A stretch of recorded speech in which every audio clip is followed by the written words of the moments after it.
মসজিদে নববী শরীফে বসে বলেছিলেন, আমার সাহাবায়ে কেরাম বলেনা, আমি রাসূলুল্লাহ তোমাদের কাছে দুটো আমানত দিয়ে গেলাম, কিতাবুল্লাহ ওয়া সুন্নতে রাসূল। 30 পারা কোরআন শরীফ, আমি রাসূলুল্লাহ সুন্নাত হাদিস শরীফ, এই দুটো আমানতকে তোমরা মজবুত করে ধরবে, এর উপরে কায়েম থাকবে, আমার আল্লাহ পাক তোমাদেরকে জান্নাতি করে দেবে। জোরে বলুন সুবহানাল্লাহ। আজকে ভাইজান বলে আমাদের ঘরের ছেলেরা আমরা ওই আমানত কি সম্পূর্ণ ভালোভাবে ধরে আসি? বলেন, বেশিরভাগ কিন্তু আমরা ছেড়ে দিয়েছি। আমাদের ঘরের যুবক ভাইরা রাগ করবেন না, এখন আমরা এইটাকে বেশি করে ধরেছি।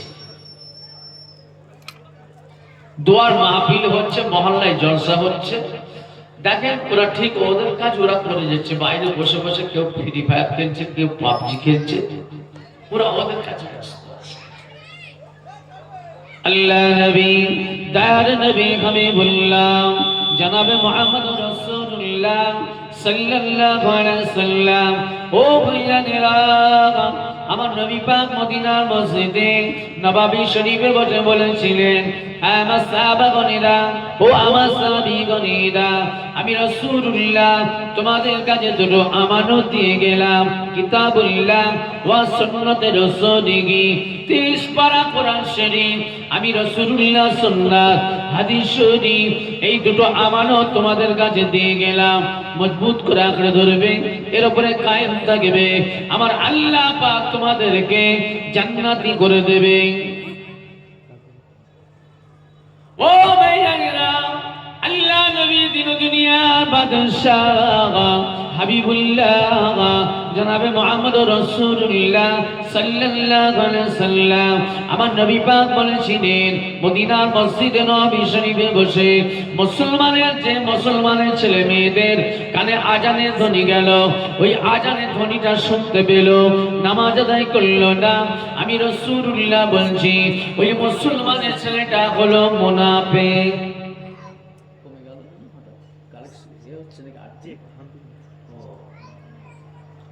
আসেন, মসজিদে আজান হলে যদি আমার কানে যায়, নামাজ যদি না আদায় করি, রাসূল পাক বললেন নাসাই শরীফের ভিতরে, ওই মুসলমানের ছেলে মেয়েটা হলো মুনাফিক। আপনার আমার পীর মুফতি আযম মিসলা হুজুর পীর কেবলা রাহমাতুল্লাহ আলাইহির কিতাব খুলুন, মুসলমান কেন হয় বেঈমান, ওই কিতাবে লেখা আছে। 2 নম্বরে আমার রাসূলুল্লাহ বললেন, মসজিদের আজান শুনে যারা নামাজ পড়লো না, মসজিদে আজান শুনে যারা নামাজ আদায় করলো না, আমি রাসূলুল্লাহ অর্ডার করে দিতাম, আমি রাসূলুল্লাহ ঘোষণা করে দিতাম, তাদের বাড়িগুলো সব আগুন দিয়ে পুড়িয়ে ধ্বংস করে দেওয়ার আমি রাসূলুল্লাহ রোকে গেলাম।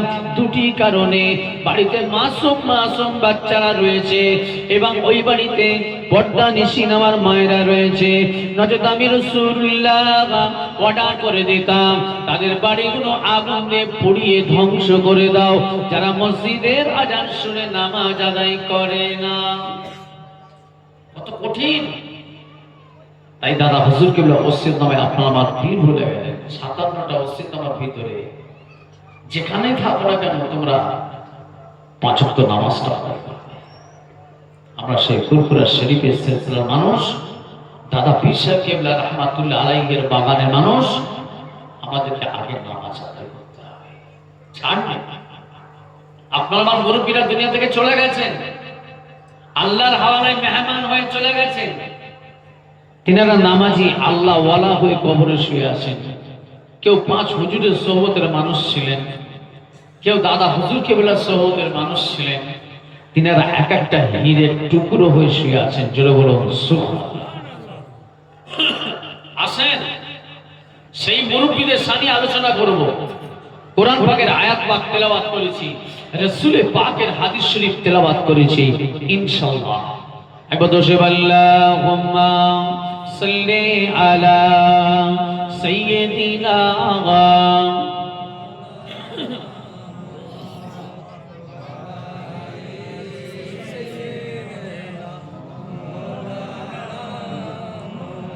নয় কোনো দোস্তি নাই দুশমন, রাসূলের প্রেমে ফিদা মন সারাক্ষণ।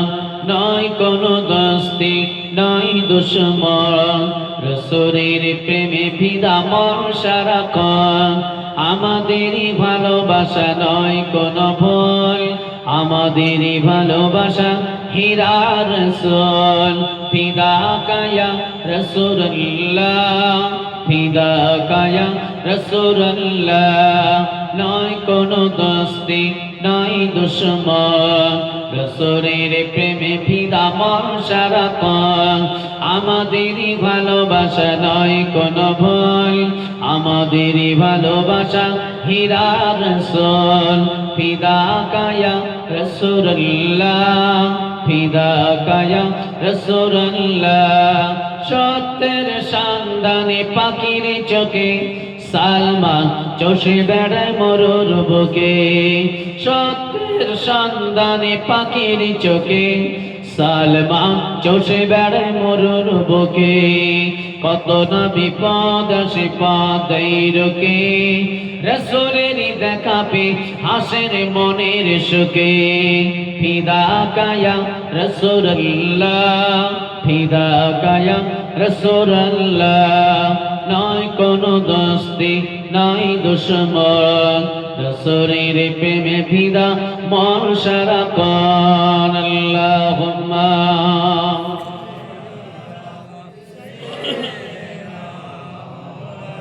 ওয়া আলা আলি সাইয়্যিদিনা। আসেন যে কথা আলোচনা করছিলাম, মান তাসাব্বাহা বিকওমিন ফাহুয়া মিনহু, 1 নাম্বার হাদিস আগে প্রথম তেলাওয়াত করেছি।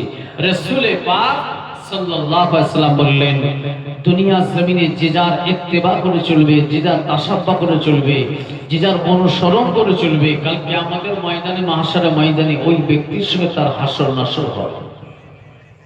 পৃথিবীর জমিনে যদি আমরা আল্লাহর রাসূলের পায়রবি করি, আল্লাহর রাসূল ইত্তেবা করি, আল্লাহ ওয়ালাদের ইত্তেবা করি, আল্লাহর মাহবুব পেয়ারা বান্দাদের যদি অনুসরণ করে চলি, তাহলে আপনার আমার হাসরটা হবে কাল কিয়ামতের ময়দানে আল্লাহর রাসূলের সঙ্গে। জোরে বলুন সুবহানাল্লাহ।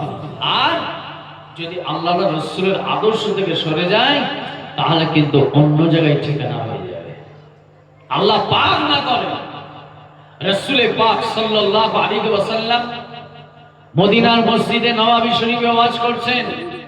সাহাবায়ে কেরামরা আপনাদের মতন একে একে এসে মদিনার মসজিদে নববী শরীফে বসছেন। সাহাবায়ে কেরামরা এসে রাসূলে পাকের দরবারে ওয়াজ শুনতেন। সেই ওয়াজ আজও চলে আসছে পৃথিবীর জমিনে। এই ওয়াজ কিয়ামত পর্যন্ত চলবে। জোরে বলুন সুবহানাল্লাহ। রাসূলে পাকের একজন সাহাবা, যে সাহাবা হুজুর আমার মদিনার মসজিদে নববীতে আসলেন, দুই কানে ছিলেন কালা। সাহাবে ইবনে কায়েস রাদিয়াল্লাহু আনহু, আল্লাহ কোরআনের আয়াত মদিনার মসজিদে নববীতে লেখা আছে, ইয়া আইয়ুহাল্লাযীনা আমানু লা তারফাউ আসওয়াতাকুম ফাওকা সাওতিন নবী।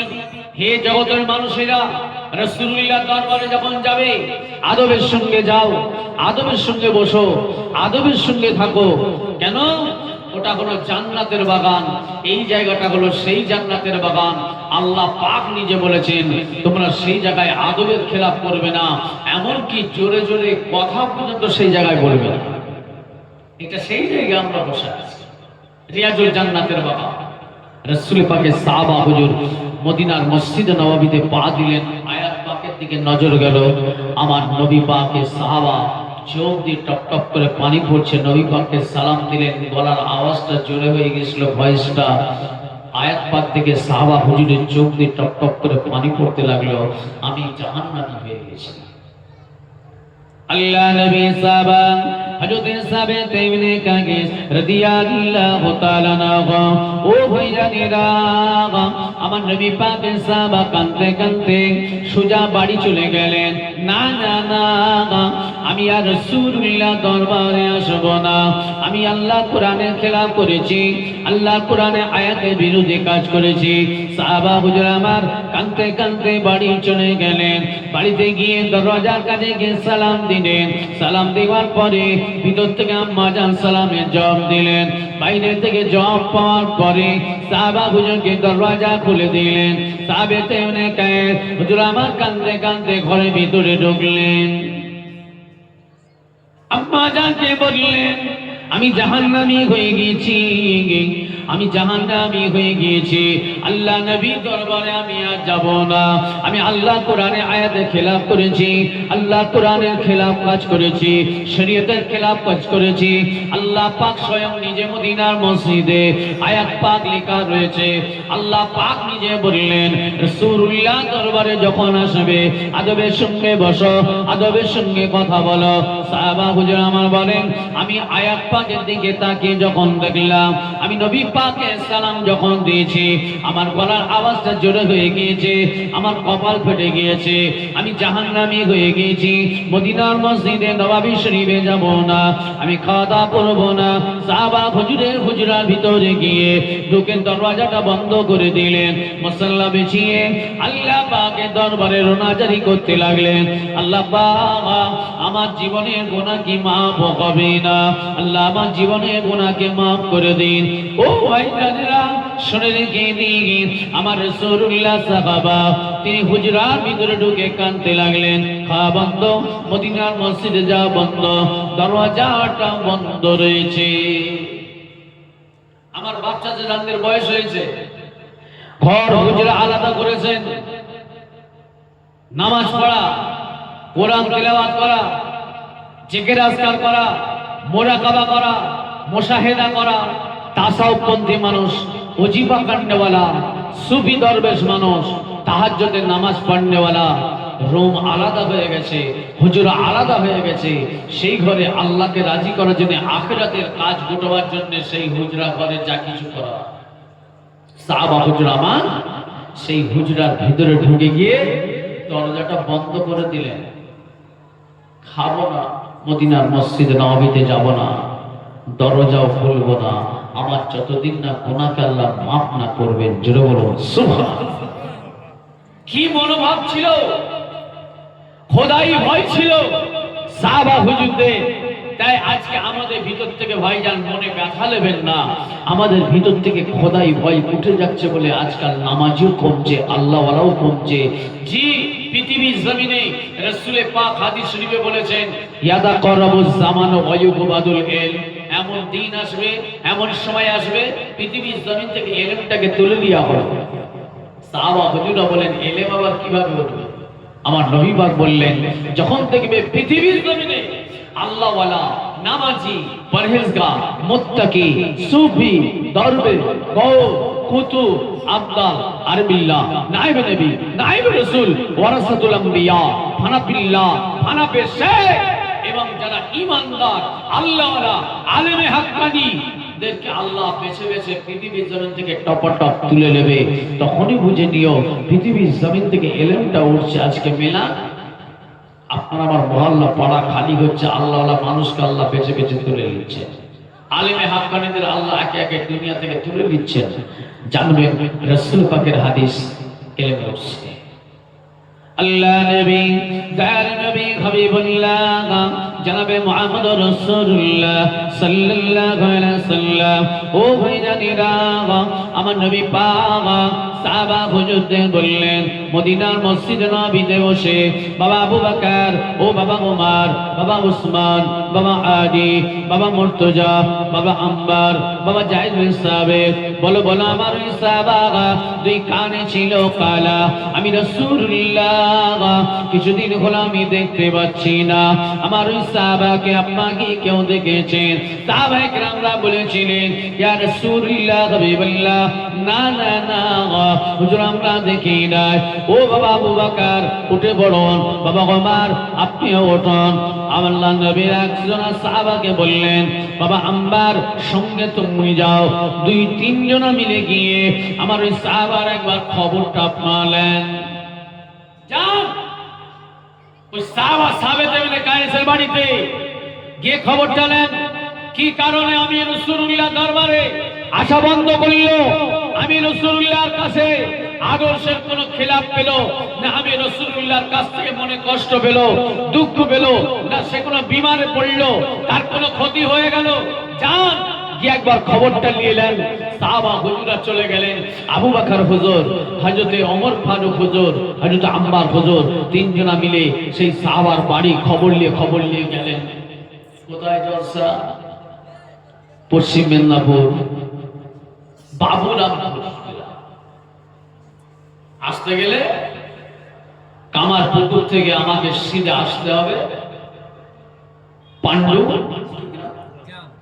পাণ্ডুগ্রাম বাজার, ওখান থেকে আমার আসার পথে বাম সোজা বাবুরামপুর মোল্লাপাড়া। যদি আমি না ভুল করে ফেলি তাহলে সোজা চলে যাবে চম্পাইতলা। রাসূল পাক সাল্লাল্লাহু আলাইহি ওয়াসাল্লাম সাহাবাদেরকে তাই অ্যাড্রেস বলে দিলেন। ওই সাবেত ইবনে কায়েসের বাড়ি খবর নিয়ে যাবে, ওনার বাড়িতে গিয়ে আমি রাসূলুল্লাহর তরফ থেকে সালাম দেবে। কি কারণে আমি রাসূলুল্লাহ দরবারে আসা বন্ধ করলো না, সে কোনো বিমারে পড়লে একবার খবরটা নেন তো। আবু বকর হুজুর, ওমর ফারুক হুজুর এবং আম্মার হুজুর, তিন সাহাবা হুজুর মিলে গেলেন। খবর নিয়ে বাড়ির কাছে গিয়ে পৌঁছে গেলেন। দরজায় আওয়াজ দিলেন, আসসালামু আলাইকুম। আপনি আমি মুসলমান, একটা মুসলমানের উপর 6টা হক আছে ভাইয়া। ওই 6টা হকের ভিতরে 1 নম্বর হক হলো ইসাল্লিমু ইলাইহি। একটা মুসলমান ভাইকে দেখলে সালাম দেওয়া। লিল মুসলিমি আলাল মুসলিমি সিত্তুন বিল মারুফ ইসাল্লিমু ইলাইহি ইযা লাকিয়াহু ওয়া ইউজিবাহু ইযা দাআহু ওয়া ইউশাম্মিতুহু ইযা আতাশা ওয়া ইয়াউদুহু ইযা মারিজান ওয়া ইয়াতবাউ জানাজাতা ইউহিব্বু লাহু মা ইউহিব্বু লিনাফসিহি। এই 6টা 1 নম্বর হকটা বললাম ইসাল্লিমু ইলাইহি। একটা মুসলমান ভাইয়ের সঙ্গে দেখা হলে সালাম দেওয়া। বাবুস সালাম চ্যাপ্টারে রাসূল পাক সাল্লাল্লাহু আলাইহি ওয়াসাল্লাম বলছেন, বাড়িতে যখন তোমরা ঢুকবে, বাড়িতে যখন প্রবেশ করবে, মুসলমানের ছেলেরা শুনে রাখো, আল্লাহর নবী বলছেন কেউ যদি বাড়িতে নাও থাকে, আল্লাহ রাসূল বলছেন তুমি বাড়িতে যখন দরজা খুলে ঢুকছো, বাড়িতে থেকে যে প্রবেশ করছো, তখন তুমি সালাম দিয়ে প্রবেশ করো। না জানি তোমার বাড়িতে আল্লাহর মালায়েকা ফেরেশতা হাজির থাকতে পারে। জোরে বলো সুবহানাল্লাহ। মা একা আছে, আল্লাহ নবী তাও বলছেন সালাম দিয়ে ঢোকো, গলা ছাড়া দিয়ে ঢোকো। কেন? না জানি মায়ের শরীরের কাপড়টা কোনো মাথা থেকেও গা থেকেও খুলে যেতে পারে। মা থাকলেও গলা ছাড়া দিয়ে ঢুকতে হবে।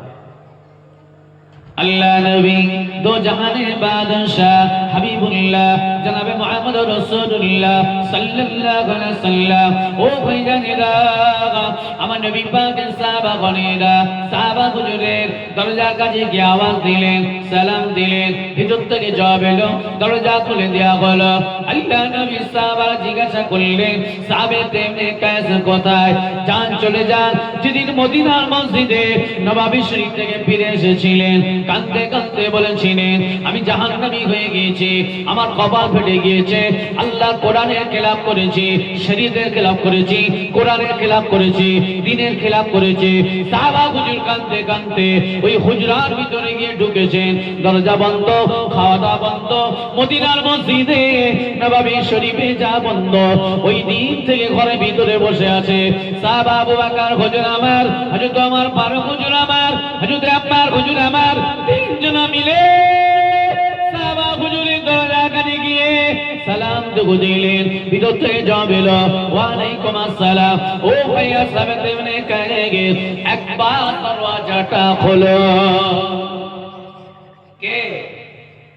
আমি আবু বকর, আমার সঙ্গে আছে ওমর ফারুক ভাই এবং আম্মা, 3 ভাই মিলে আল্লাহর নবী আপনাকে সালাম জানিয়েছেন এবং আমার রাসূল পাক জানতে চেয়েছেন আপনি মদিনার মসজিদে যাওয়া কেন বন্ধ করেছেন। কিরকম সম্পর্ক ছিল? বাবুরামপুর থেকে ফুরফুরা শরীফে যান, প্রত্যেক বছর ঈশা উৎসবে যান, কি প্রত্যেক জুম্মায় যান। যেগুলো পীরের আওলাদের কাছে একটা সম্পর্ক আছে, যাওয়া আসা আছে। হঠাৎ যাওয়া বন্ধ হয়ে গেল, 1 একটা বছর পার হয়ে গেল, দেখা নেই, সাক্ষাৎ নেই, ফোন নেই, যাওয়া নেই। বলুন, খবর নেবে কিনা এলাকা থেকে কেউ গেলে? জি ভাই সাহেব, খবর নেবেন তো? আপনাদের বাবুরামপুর গ্রাম থেকে অমুক ব্যক্তি আমার কাছে আসলেন, কি ব্যাপার বলেন তো? আর আসেনি কি, ওনার কোনো কিছু হয়েছে না?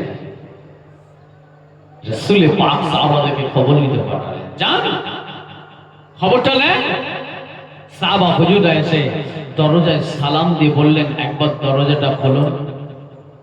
সাবেত ইবনে কায়েস হুজুর বলেছিলেন, না, ফিরে যান, চলে যান ভাই আবু বকর, দরজা খুলবো না। ওই দিন দরজা খুলবো যেদিন আমার গুনাহটা আমার আল্লাহ মাফ করে দেবেন। জোরে বলুন সুবহানাল্লাহ।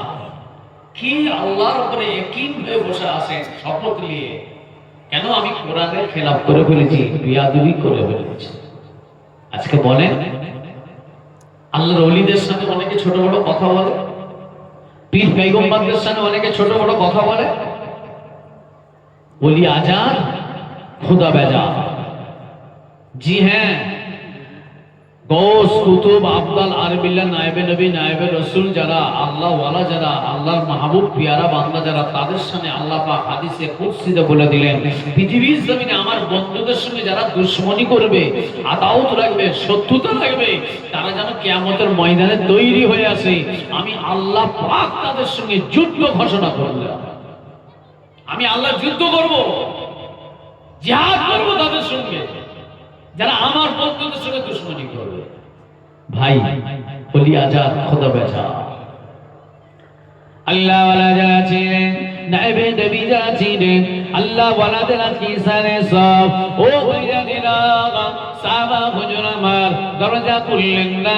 সাহাবায়ে কেরামদেরকে বললেন, ফিরে যান, আল্লাহ নবীকে আমার সালাম দেবেন, আমার নবী পাককে আমার জন্য একটু দোয়া চাইতে বলবেন। সাহাবায়ে কেরাম হুজুরগণেরা মদিনার মসজিদে নববী শরীফে ফিরে আসলেন, আমার রাসূল পাকের দরবারে সালাম দিলেন, আসসালামু আলাইকা ইয়া রাসূলুল্লাহ হাবিবাল্লাহ। হুজুর বিয়াদবি মাফ করুন, আপনার সাহাবা সাহেব নেকায়ে তিনি আসবে না বলেছে, তিনি মদিনার মসজিদে নববী শরীফে এসেছিলেন। আয়াত পাকটা দেখার পরে ভিতরে খোদাই ভয় এসেছে, খৌফে ইলাহি এসেছে, যার কারণে মদিনার মসজিদে নববী শরীফে আসা বন্ধ করে দিয়েছে। ঘরে দরজা বন্ধ, খাওয়া দাওয়া বন্ধ, মদিনার মসজিদ নববীতে আসা বন্ধ। আপনাকে সালাম শুধু নয়, একটু দোয়া চাইতে বলেছে, আল্লাহ পাক যেন তিনাকে তার জীবনের গুনাহ খাতাকে যেন মাফ করে দেন। আমার রাসূল পাক সাহাবায়ে কেরামদেরকে নিয়ে মদিনার মসজিদে নববী শরীফে দুটো হাত তুলে সঙ্গে সঙ্গে দোয়া শুরু করে দিলেন। তখনও দোয়া চলছে, তখনও দোয়া চালু রয়েছে। হযরত জিবরাইল আলাইহিস সালাম মদিনার মসজিদে নববী শরীফে যে হাজির হয়ে গেলেন। আসসালামু আলাইকা ইয়া রাসূলুল্লাহ হাবিবাল্লাহ, আল্লাহ পাক পাঠিয়েছেন, দোয়া কমপ্লিট করুন, দোয়া সমাপ্ত করুন। আল্লাহ পাক আপনার সাহাবা সাহেবদের কায়েসকে আমার আল্লাহ তাকে মাফ করে দিয়েছে। আর একটু জোরে, খোদাই ভয়। পিছনে যা হয়েছে ছেড়ে দেন, সামনে নিয়ামতটা না ছেড়ে দেয়, ওইটা ধরে দেন। পিছনে নামাজ যা ছেড়ে গেছে, আল্লাহর কাছে কাঁদেন, আল্লাহ আমার আল্লাহ পাক হলেন গফুরুর রহিম, রহমানুর রহিম, দয়াময়। ভাইজান, আল্লাহর কাছে মাথা নত করলে, সিজদা করলে, দুটো হাত তুলে নিজের সগীরা কবিরা গুনাহ দিকে খেয়াল করে আমার আল্লাহর কাছে চাইলে, আমার আল্লাহ রহমানুর রহিমের ওসিলায়, গফুরুর রহিমের ওসিলায় আপনার আমার জীবনের গুনাহ আমার আল্লাহ সব মাফ করে দেবে। জোরে বলুন সুবহানাল্লাহ। আসেন, সেই সাহাবা হুজুর আমার আল্লাহ পাক জানালেন, শুধু মাফ নয়, দুটো জান্নাত আমার আল্লাহ তার নসিব করে দিয়েছে। তাহলে আপনার পিছনে যেটা ছেড়ে গেছে, আল্লাহর কাছে মাফ চাইলে আল্লাহ শুধু মাফ করবেন না, এবং আপনার জন্য আল্লাহ বড় তকদির, বড় নিয়ামত দান করবেন। সাবেত ইবনে কায়েস হুজুরের কাছে এই খবরটা পৌঁছে দেওয়ার জন্য জিবরাইল আলাইহিস সালাম আমার নবী পাককে বললেন, সাহাবাদেরকে আবার আমার নবী পাক বলেন, যান আবার গিয়ে খবরটা। সাহাবা হুজুর আবার চলে গেলেন, আবার গিয়ে খবর নিলেন। খবর নেওয়ার পরে সাহাবা হুজুর দরজা তারপরে খুলেছিলেন। জোরে বলুন সুবহানাল্লাহ। দোষে আল্লাহুম্মা সাল্লি আলা সাইয়্যিদিনা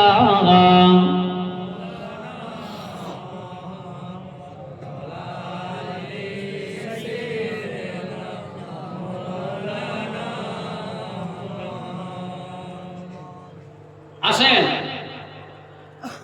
আল্লাহর মাহবুব বান্দাদের ইসার সব আমরা সেই আল্লাহ ওয়ালাদের দলের মানুষ, আল্লাহ ওয়ালাদের বাগানের মানুষ, আমরা পীরপন্থী মানুষ।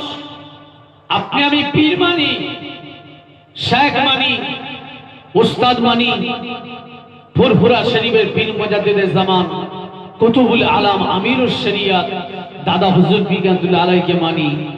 ভাই ঠিক না বেঠিক? সবাই বলে। তার প্রমাণ আমি দিয়ে দেবো। আল্লাহ নবী দিন দুনিয়া বাদশাহ হাবিবুল্লাহ হুজুর মিশকাত শরীফের ভিতরে নবী পাক জানিয়ে দিয়ে গেছেন, ফিমা আলামু আন্না রাসূলুল্লাহ সাল্লাল্লাহু আলাইহি ওয়াসাল্লাম ক্বালা ইন্নাল্লাহা আজ্জা ওয়া জাল্লা ইয়াবআসু লিহাযিহিল উম্মতি আলা রাসি কুল্লি মিআতা সানাতিন মান ইউজাদ্দিদু লাহা দীনাহা। জোরে বলুন সুবহানাল্লাহ। একটু জোরে বলা গেল না? আপনি সেই পীরকে মানেন, আমার নবী পাকে জানিয়ে দেয়া। রাসূলে পাক বললেন এমন একটা দিন আসবে, এমন একটা সময় আসবে, মানুষ ইসলাম থেকে দূরে সরে যাবে, শরীয়ত থেকে দূরে সরে যাবে, কোরআন থেকে দূরে সরে যাবে, রাসূলের আদর্শ থেকে দূরে সরে যাবে। ওই সময় মানুষ যখন গুমরাহ পরিণত হবে, আমার আল্লাহ পৃথিবীর জমিনে মিয়াতা সালাতিন 100 বছর অন্তর মাই ইউজাদ্দিদু লাহা দীনাহা, দ্বীন ইসলাম প্রচার করার জন্য আমার আল্লাহ একটা করে জামানার মুজাদ্দিদের জামানকে পাঠাবে। জোরে বলুন সুবহানাল্লাহ। সেই পীরকে আপনি আমি মানি, নবী পাকে জানিয়ে দেওয়া। ভাই আপনার আমার নসিব অনেক বড়, তকদির অনেক বড়। আমার যুবক ভাইদেরকে সমাজে আমি তাই বলবো, তোমরা কোন বাগানের মানুষ, তোমাদের ইজ্জত আছে, তোমাদের সম্মান আছে, তোমাদের আল্লাহ পাক ইজ্জত দিয়েছে। তোমরা আল্লাহর ওলির বাগানের সন্তান, আল্লাহর ওলির বাগানের মানুষ। একটু আমাদের ভুল ত্রুটিগুলো ঠিক করে নিতে হবে। কেন? তকদীরকে আল্লাহ অনেক বড় করেছেন। দাদা হুজুর কিবলা বলেছেন, যারা আমার ওসিয়াত নসিহত মেনে চলবে, আমি আবু বকর বলছি কাল কিয়ামতের ময়দানে আমার কাতারে তার হাসর হবে। জোরে বলুন সুবহানাল্লাহ। যারা মানবে না, আমার কাতার থেকে আমি তাকে বের করে দেব। আল্লাহর ওলি যারা ছিলেন, আল্লাহর মাহবুব প্যারা বান্দা যারা ছিলেন, ও ভাইজানেরা, আল্লাহর ওলিদের আছে সারে সওয়াব। শুনে রেখে দিন, আল্লাহর ওলি অনেক পৃথিবীর জমিন আল্লাহ নিয়ামত ছড়িয়ে রেখেছেন। ইতিহাসটা খুলে দেখুন, আল্লাহর ওলিদের জীবনী খুলে দেখুন। আল্লাহর ওলির একটা কথা বলি, আল্লাহর ওলিদের আল্লাহ পাক কেমন পাওয়ার দিয়েছেন, আল্লাহর ওলিদেরকে আমার আল্লাহ পাক কত বড় সম্মান দিয়েছেন। আমার আল্লাহ পাকের বান্দা মাহবুব বান্দা যারা, তাদের কত ক্ষমতা আল্লাহ দান করেছেন। আল্লাহর ওলি মাহবুব প্যারা বান্দা যিনি, যিনার নাম আমি বলতে চাই, হযরত সুফিয়ান সাউরি রাহমাতুল্লাহ আলাইহি। আল্লাহ পাক তাকে কি সম্মান দিয়েছিল, কি ইজ্জত দিয়েছিল। হযরত সুফিয়ান সাউরি রাহমাতুল্লাহ আলাইহি যার পীর ছিলেন হযরত সররি শক্তি রাহমাতুল্লাহ আলাইহি, আল্লাহ পাক তাকে এমন ইজ্জত দিয়েছিল, তিনি এমন আল্লাহকে রাজি করেছিলেন, এমন আল্লাহ তিনি মাহবুব প্যারা বান্দা ছিলেন। তিনি একজন ফাকি ছিলেন, তিনি একজন মুজাহিদ ছিলেন, তিনি একজন কামালিয়াতের দরজার মানুষ ছিল। হযরত সররি শক্তি রাহমাতুল্লাহ আলাইহি তিনার একটা ব্যবসা মা ছিল, হালাল ব্যবসা। ব্যবসাকে আমার আল্লাহ পাক হালাল করেছেন। যে ব্যবসাকে আল্লাহ হালাল করেছে, যে জিনিস খাওয়া, যে জিনিস পরা, সেই জিনিসকে আল্লাহ যেগুলো হালাল করেছেন, সেই হালাল কাপড়ে একটা ব্যবসা ছিল। হযরত সররি শক্তি রাহমাতুল্লাহ আলাইহি প্রত্যেকদিন দোকানে যখন যেতেন, হুজুর আমার দোকানটা খুলে সামনে একটা পর্দা টাঙিয়ে দিতেন। আমরা কেউ করি কি না? হযরত সররি শক্তি রাহমাতুল্লাহ দোকানটা খুলে সামনে একটা পর্দা গার্ড দিয়ে দিতেন, দিয়ে ভেতরে প্রত্যেকদিন 1000 রিকাত করে নামাজ আদায় করতেন। জোরে বলো, একটু জোরে বলা গেল না? কেমন ব্যবসা করছিলেন? আল্লাহকে রাজি করা ব্যবসা। মারুফ কারখি রহমাতুল্লাহ আলাইহি তিনার কাছে গেলেন, এ সারি শক্তি, পর্দা খাটিয়ে কি বলো? হুজুর, পাহাড়ে জঙ্গলে বসে আল্লাহর ইবাদত করা আর সমাজে ভিতরে মানুষের ভিতরে মিশে থেকে ভিতরে বসে ফিতনা ফাসাদ থেকে বেঁচে সেই জায়গায় বসে আল্লাহর ইবাদত করা দুটো আলাদা। জোরে বলা গেল নি? পাহাড়ে তো কোনো ঝামেলা নেই, জঙ্গলে কোনো তো ঝামেলা নেই, কিন্তু এই ফিতনা ফাসাদ চতুর্দিকে ঘিরে আছে, তার ভিতর থেকে বসে আল্লাহর ইবাদত করা দুটো এক নয়। মারুফ কারখি হুজুরকে তখন বললেন, বাবা সারি শক্তি, তুমি যেটা বলেছো হক বলেছো, সত্য বলেছো, নাই বলেছো, আমি মারুফ কারখি সেটা স্বীকার করে নিলাম। জোরে বলো সুবহানাল্লাহ। হযরত সুফিয়ান সাউরি রাহমাতুল্লাহ আলাইহি তিনি একজন মুজাহিদ ছিলেন। তিনার পিঠটা কুঁজো হয়ে গেছিল, ধনুকের মতো পিঠ বেঁকে কুঁজো হয়ে গেছিল। কেন? তিনার উস্তাদ তিনটে ছিলেন, যে তিনটে উস্তাদের কথা চিন্তা করতে করতে, আল্লাহকে ভাবতে ভাবতে আল্লাহ কব আল্লাহটা ভিতরে এসেছিল, সেই ভয় চিন্তা করতে করতে পিঠটা পুরো কুঁজো হয়ে গেছিল, এরকম পুরো হ্যাট হয়ে গেছিল, পিঠটা ধনুক হয়ে গেছিল। কেন? তিনটে উস্তাদ কি কারণে তাদের জন্য চিন্তা করছিলেন? তিনটে উস্তাদ যাদের কাছ থেকে হুজুর এলেম শিক্ষা, জাহিলি বাতিনি শিক্ষা অর্জন করেছেন, একজন দুনিয়া থেকে যখন বিদায় নিচ্ছেন, অগ্নি পূজা করতে করতে গোমরাহ হয়ে চলে গেল। আর একজন খ্রিস্টান হয়ে দুনিয়া থেকে চলে গেল, আর একজন ইহুদি হয়ে মারা গেল।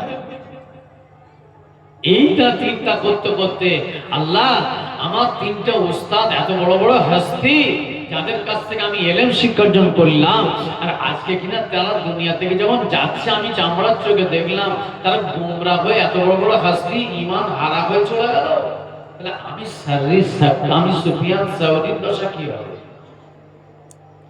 আমি সুফিয়ান সাউরি, আমার দশা কি হবে?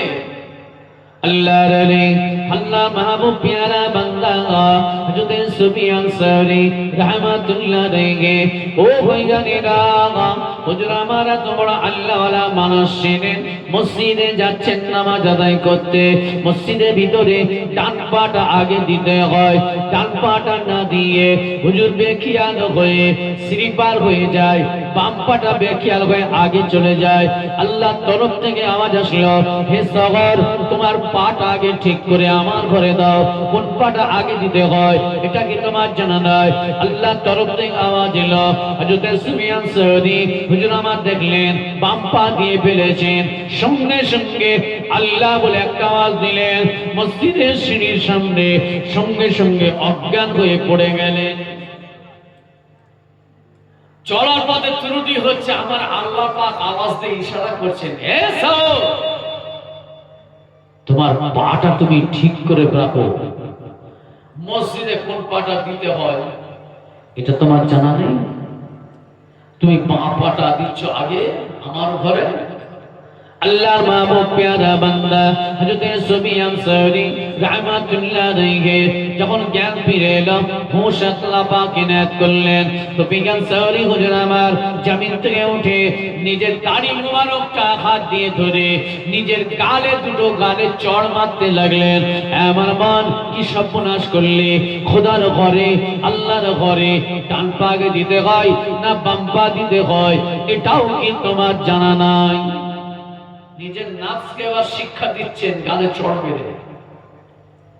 ইনারাই হলেন আল্লাহর ওলি, সেই আল্লাহর মাহবুব বান্দা। আপনার মুরব্বীরা আজ দুনিয়া থেকে চলে গেছেন, আপনাকে আমাকে রেখে সেই তিনাদের রোহানি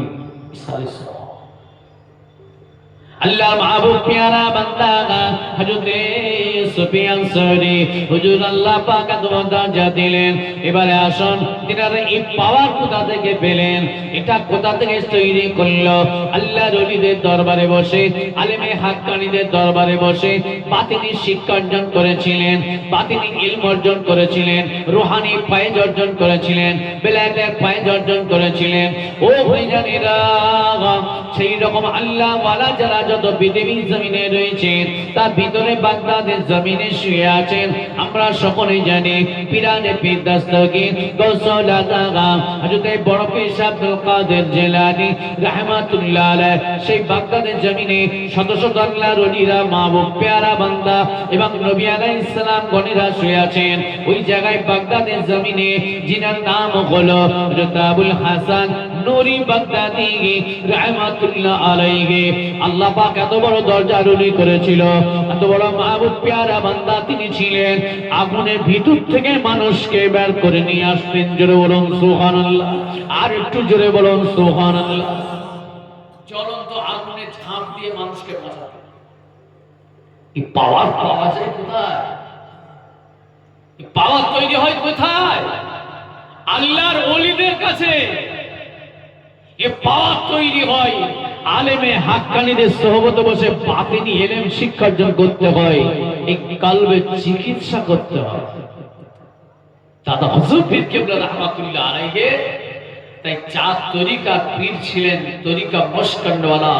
দাদা পীরের দরবারটা হলো সুফিদের দরবার, গৌসদের দরবার, কুতুবের দরবার, আলেমে হাক্কানীদের দরবার, আল্লাহ ওয়ালাদের দরবার। আল্লাহকে সহজে পেতে গেলে, রাসূল পাককে সহজে পেতে গেলে, তাহলে আল্লাহ ওয়ালাদের সোহবতে বসে আল্লাহ ওলিদের দরবারে গিয়ে এই কলবের চিকিৎসা করলে তবে নিয়ামত পাওয়া যায়। হযরতে আবুল হাসান বান্নুরি বাগদাদি রাহমাতুল্লাহ আলাইহি তিনার জামানায় একটা বাগদাদের জমিনে বাজারে আগুন লেগে গিয়েছিল। জীবনীতে দেখলাম, তিনার জীবনী পড়তে পড়তে দেখলাম আবুল হাসান নুরি বাগদাদি রাহমাতুল্লাহ আলাইহি তিনি খবরটা পেয়েছেন। হুজুর এসে ওইখানে দেখলেন গোটা বাজারে আগুন লেগেছে, বহু মানুষের দোকান পাট সব মাল সামান সব পুড়ে নষ্ট হয়ে গেছে। আগুন তখনও জ্বলছে। কিছু মানুষ ঘিরে, সব মানুষ তাকিয়ে দেখছেন জ্বলন্ত আগুনের ভিতরে দুটো মানুষ, জওয়ান যুবক ভাই আমার ওই আগুনে জ্বলছে, দাউ করে আগুন জ্বলছে। ওই তখনকার ওই জায়গার সময় যারা ছিলেন, বাদশাহ যারা ছিলেন, তখন দাঁড়িয়ে তারা দায়িত্ববান দেশের নেতারা বললেন ওই জ্বলন্ত আগুন থেকে যে ওই দুটো যুবককে যায় যে উদ্ধার করে দিতে পারবে, তখনকার সময় বলেছিল 1000 করে দেনমোহর দেওয়া হবে, দুজনকে 2000 দেনমোহর দেওয়া হবে। বহুত আগেকার কথা। তারপর 1000 2000 এর মূল্য অনেক ছিল দেনমোহর, হয়তো 2 কোটি। আবুল হাসান নুরি বাগদাদি রাহমাতুল্লাহ গিয়ে হাজির হলেন। আল্লাহর ওলিদেরকে আল্লাহ কি পাওয়ার দিয়েছে। হুজুর বললেন ওই দুটো যুবক ছেলেকে আগুনে, হুজুর সোজা গিয়ে দুটো ছেলের হাত ধরে দুটো আগুন থেকে বের করে নিয়ে চলে এলেন অনায়াসে। জোরে বলুন সুবহানাল্লাহ। এই পাওয়ার কথা। ইব্রাহিম সাল্লামকে আগুনে ফেলে দিলেন, ইয়া নারু কুনি বারদাও সালামুন আলা ইব্রাহিম। আমার আল্লাহ বলে দিলেন আগুন ঠান্ডা হয়ে যাও, শীতল হয়ে যাও।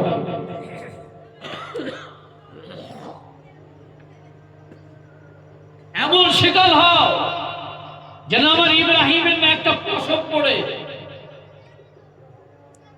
এমন শীতল ঠান্ডা যেমন হয়নি, আমার ইব্রাহিমের যেন কষ্ট হয়।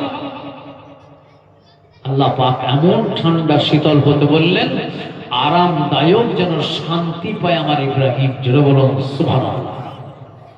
আসেন আবুল হাসান নুরি বাগদাদি রাহমাতুল্লাহ আগুন থেকে দুটো যুবক, নওজওয়ান যুবক ভাইকে আমার টেনে বের করে নিয়ে চলে আসলেন আবুল হাসান নুরি বাগদাদি রাহমাতুল্লাহ আলাইহি। আবুল হাসান নুরি বাগদাদি হুজুরের শরীরে একটা পশম পর্যন্ত পড়ল না। জোরে বলুন সুবহানাল্লাহ। দাদা হুজুর বিগাতুল্লাহ আলাইহি হাতে হাত দিয়া মানুষ, যার জন্মটা ইসলামের ঘরে ছিল না, কোরআনের ঘরে ছিল না, শরীয়তের ঘরে ছিল না, ইমানের ঘরে ছিল না, দ্বীনের ঘরে ছিল না, বাউনের ঘরে সন্তান ছিলেন যার নাম হলো প্রতাপ চন্দ্র সেন।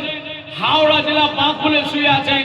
আল্লাহ পাককে এমন রাজি করলেন, এমন দাদা হুজুরের সোহবতে বসে ইমানের কালিমা পড়ে খাঁটি মুসলমান হয়ে এমন আল্লাহকে রাজি করলেন, 70টা আবদালের আল্লাহ তাকে সর্দার করলেন। বলো, একটা আল্লাহ আবেদ বান্দা হতে গেলে কত মেহনত করতে হয়, আপনাকে আমাকে কত কষ্ট করতে হবে। ইনাকে আল্লাহ 70টা আবদালের সর্দার ওস্তাদ করেছে। দাদা হুজুর করেছিলেন, যদি 70টা আবদালের উস্তাদ যদি দেখতে চাও তো সুফিয়ান মুমিনকে দেখে নাও। কি নিয়ামত হয়েছিলেন, একটা এক্সাম্পল দিই তাহলে। আপনার পীরের দরবারের ঘটনা। দাদা হুজুর কেবলার জামানায় সুফি আব্দুল মোমেন সাহেব হুজুর দাদা হুজুর কেবলার কাছে একদিন আসলেন। দাদা হুজুরের সঙ্গে দেখা করলেন। দাদা হুজুর কেবলা বললেন, বাবা সুফি আব্দুল মোমেন, জোহরের টাইম হয়ে গেছে, ওয়াক্তে নামাজে এখনই আজান হবে, নামাজ পড়ে আমার দরবারে আসবেন, এক মুঠো খাওয়া দাওয়া করে যাবেন, গরিবের গরিবানা ডাল ভাত এক মুঠো খেয়ে যাবে বাবা। বলে হুজুর আমার তো এই কাছাকাছি বাড়ি, আমি চলে। বলেন না, নামাজ পড়ে আমার কাছে এক মুঠো খাওয়া দাওয়া করে যাবে। পীরের অর্ডার। শ্রী আব্দুল মোমেন সাহেব হুজুর নামাজ পড়লেন। নামাজ পড়ে দাদুসগার দরবারে বসে আছেন। বাড়িতে খবর দেওয়া হলো। কি খবর? যে সুফি সাহেব এসে গেছেন, বাইরে খানাটা পাঠান। একবার দোষে আল্লাহুম্মা সাল্লি আলা সাইয়্যিদিনা ওয়া আলা আলি সাইয়্যিদিনা। हमारी आँखों से देखा नहीं गए मगर उनकी तस्वीर सीने पे मौजूद है। हमने आँखों से देखा नहीं गए मगर उनकी तस्वीर सीने पे मौजूद है। जिसने लाकर कलामे इलाही दिया, जिसने लाकर कलामे इलाही दिया, ओ मोहम्मद मदीने भी मौजूद है। हमने आँखों से देखा नहीं गए मगर उनकी तस्वीर सीने भी मौजूद है। जिसने लाकर कलामे इलाही दिया, जिसने लाकर कलामे इलाही दिया, ओ मोहम्मद मदीने भी मौजूद है। हमने आँखों से देखा नहीं गए मगर उनकी तस्वीर सीने भी मौजूद है। अल्लाहुम्मा सल्ली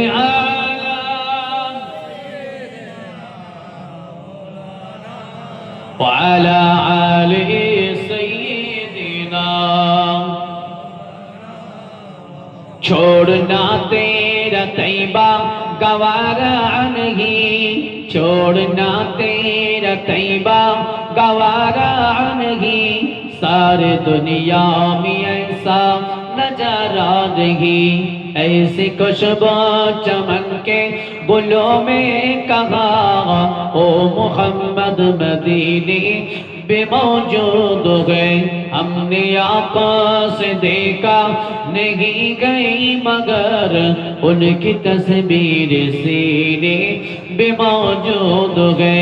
हमने माना कि जन्नत बहुत गए घसी, हमने माना कि जन्नत बहुत गए घसी। छोड़ना तेरा तैबा गवारा नहीं। अल्लाहुम्मा सल्ली अला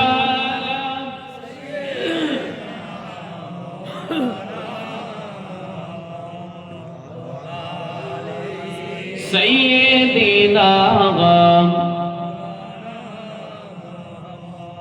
আসেন, যে কথা বলছিলাম, হযরতে সুফি আব্দুল মোমেন সাহেব রাহমাতুল্লাহ আলাইহি, আল্লাহ পাক নাকি এমন একটা দরজার মানুষ করেছিলেন, 70টা আবদালের সর্দার, যে মাজারে যেতেন, যে মাজারে ঢুকতেন, কবরবাসীর কাছে গিয়ে দাঁড়াতেন, সালাম দিতেন এবং কবরবাসীর সঙ্গে ডাইরেক্ট কথাবার্তা না হওয়া পর্যন্ত সেই কবরবাসীর কাছ থেকে হুজুর সরতেন না। জোরে বলুন সুবহানাল্লাহ। একটু জোরে বলেন। আল্লাহ পাক তাই কোরআন শরীফে বললেন, ওয়ালা তাকুলু লিমান ইউকতালু ফি সাবিলিল্লাহি আমওয়াত বাল আহইয়া ওয়ালা ইল্লা তাশউরুন। যারা ফি সাবিলিল্লাহ আল্লাহর রাস্তায় জিহাদ করে মরে যায়, তাদেরকে তোমরা মরে মুর্দা বলে মনে করো না। তারা মরে জিন্দা, তারা মরে জীবিত, সেটা কেমন তোমরা জানো না। জোরে বলুন সুবহানাল্লাহ। ভাই, আমরা সেই আল্লাহর ওলিদের দলের মানুষ। সুফি আব্দুল মোমেন সাহেব হুজুর দরবারে বসে আছেন। বাড়িতে খবর গেল পীর আম্মাজান ভাত বসিয়ে চাপা দিয়ে ঢাকা দিয়ে, দাদা হুজুর বলেছেন সুফি সাহেবের ভাত যাবে, খুব যত্ন করে দিও। চাপা দিয়ে একদম ঢাকা দিয়ে যত্ন করে বাইরে পাঠানো হলো। সুফি সাহেব হুজুর আমার ভাতের ঢাকনাটা একবার খুললেন, খুলে আবার চাপা দিয়ে রেখে দিলেন। খেলেন না। কি জিনিস তৈরি করেছিলেন কিনারা? এই যে জিনিসটাকে কি জিনিস তৈরি করেছিলেন? ঘরের ইতিহাস বাইরে ঘটছে। ঘরে কি ঘটেছে রান্না চলাকালীন অবস্থায়, সেই ইতিহাস বাইরে আসছে। সুফি আব্দুল মোমেন সাহেব প্রকাশ করছেন। বাড়িতে খবর গেল সুফি আব্দুল মোমেন সাহেব ভাত খাচ্ছেন না। কেন? দাদা হুজুর বাইরে চলে এলেন। সুফি সাহেব, কি ব্যাপার, ভাত খাচ্ছেন না কেন? হুজুর, এই খানা আমি সুফি আব্দুল মোমেনের জন্য চলবে না। কেন? তোমার পীরের বাড়ির খানা তোমার জন্য চলবে না কেন? হুজুর, আপনার জন্য চলবে, আমার জন্য চলবে না। কি এমন জিনিস হয়েছে? হুজুর যখন জেদাজেদি করলেন, তখন পীরকে সাইডে কানে কানে বলছেন, হুজুর বেয়াদবি মাফ করবেন, ওই খানাটা আমার খাওয়া চলবে না। কেন বাবা, কি হয়েছে বলো? হুজুর, বাড়িতে যখন পীর আম্মাজান রান্না করছিলেন, রান্না চলাকালীন আমার আম্মাজান একবার চুলোর সামনে থেকে উঠে গেছিলেন, কোনো কাজের প্রয়োজনে একবার উঠে গেছিলেন। আপনার বাড়িতে যে মেয়েটা, মহিলাটা আমার মায়ের সঙ্গে সামাল দেয়, আমার মায়ের সাথে সাথে আম্মা পীর আম্মাজানের সঙ্গে সামাল দেয়, কাজে কামে সহযোগিতা করে, বাড়ির যে কাজের মেয়ে মানুষটা আছে, ওই মহিলাটা এখন নাপাক অবস্থায় আছে। আম্মাজান যখন উঠে গেলেন, চুলোর জ্বালানি কাঠটা, আগুনটা বেরিয়ে চলে এসেছিল, আর ওই মহিলা মা আমার কাঠটা ঠেলে দিয়েছে। ওই মহিলাটা নাপাক অবস্থায় আছে এখন। তো আমার জন্য ওই খানাটা চলবে না। একটু জোরে বলা যাবে না? একটু জোরে বলা গেল না? বাইরে ইতিহাসটা, ঘরের ইতিহাস বাইরে জানলো কি করে? এই জিনিস আল্লাহর ওলিদের কাছে বসে তৈরি করা যায়, যেটাকে বলা হয় বাতেনি শিক্ষা। বাতেনি গোপন তথ্য তৈরি করতে গেলে, কার্ডটাকে জারি করতে গেলে আল্লাহর ওলিদের হাতে হাত দিয়ে, আলেমে হাক্কানীদের হাতে হাত দিয়ে, নায়েবে রাসূলদের হাতে হাত দিয়ে, ফানা পীরদের হাতে হাত দিয়ে, ফানাবে শায়েখদের হাতে হাত দিয়ে তরিকা আমল করলে আল্লাহ পাক কার্ডটাকে জারি করে দেবেন। ওই নিয়ামত তখন আপনি বাইরের ইতিহাস ঘরে জানতে পারবেন, ঘরের ইতিহাস বাইরে চোখ মুজে বলে দেওয়া যাবে। যেটা বলুন, কখন কি অবস্থায় রান্না ঘটেছে সেটা দাদা হুজুরের খলিফা বাইরে জানিয়ে দিলেন। দাদা হুজুর বাড়িতে ভাতটা খানাটা পাঠিয়ে দিলেন। সুফি সাহেব চলে যাবেন না, বসুন, খেয়ে দিয়ে যাবেন। বাড়িতে পীর আম্মাজানকে দাদা হুজুর ভাতটা পাঠিয়ে দিয়ে বললেন, ওটাই খানাটা সুফি সাহেবের জন্য চলবে না। কেন? এই ব্যাপার। ঠিক আছে, সুফি সাহেবকে একটু বসতে বলেন, সময় দিয়ে চলে না যায়, আমি এখনই রান্না করে দিচ্ছি। আবার পীর আম্মাজান রান্না করে সুফি আব্দুল মোমেন সাহেব হুজুরের জন্য খানা, রান্না, তরকারি সব রেডি করে আবার নতুন করে রান্না করে সুফি সাহেবের জন্য বাইরে আবার পাঠালেন। তখন সুফি সাহেব হুজুর খুললেন, খুলে বিসমিল্লাহির রহমানির রহিম, আল্লাহুম্মা বারিক লানা ফিমা রাযাকতানা ওয়া কিনা আযাবান নার বলে বিসমিল্লাহ বলে খাওয়া শুরু করলেন। যেটা হলো সুবহানাল্লাহ। তাহলে পীর কি ছিল? পীর কি ছিলেন?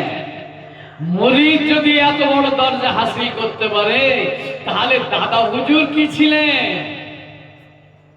আল্লাহর আলী মাহবুব প্যারা বান্দা শুনে রেখে দিন, হযরত সুফি আব্দুল মোমেন সাহেব হুজুরের আমি পুরো বললাম না, একটাই বললাম, হুজুরের জীবনী বললে সারা রাত পার হয়ে যাবে।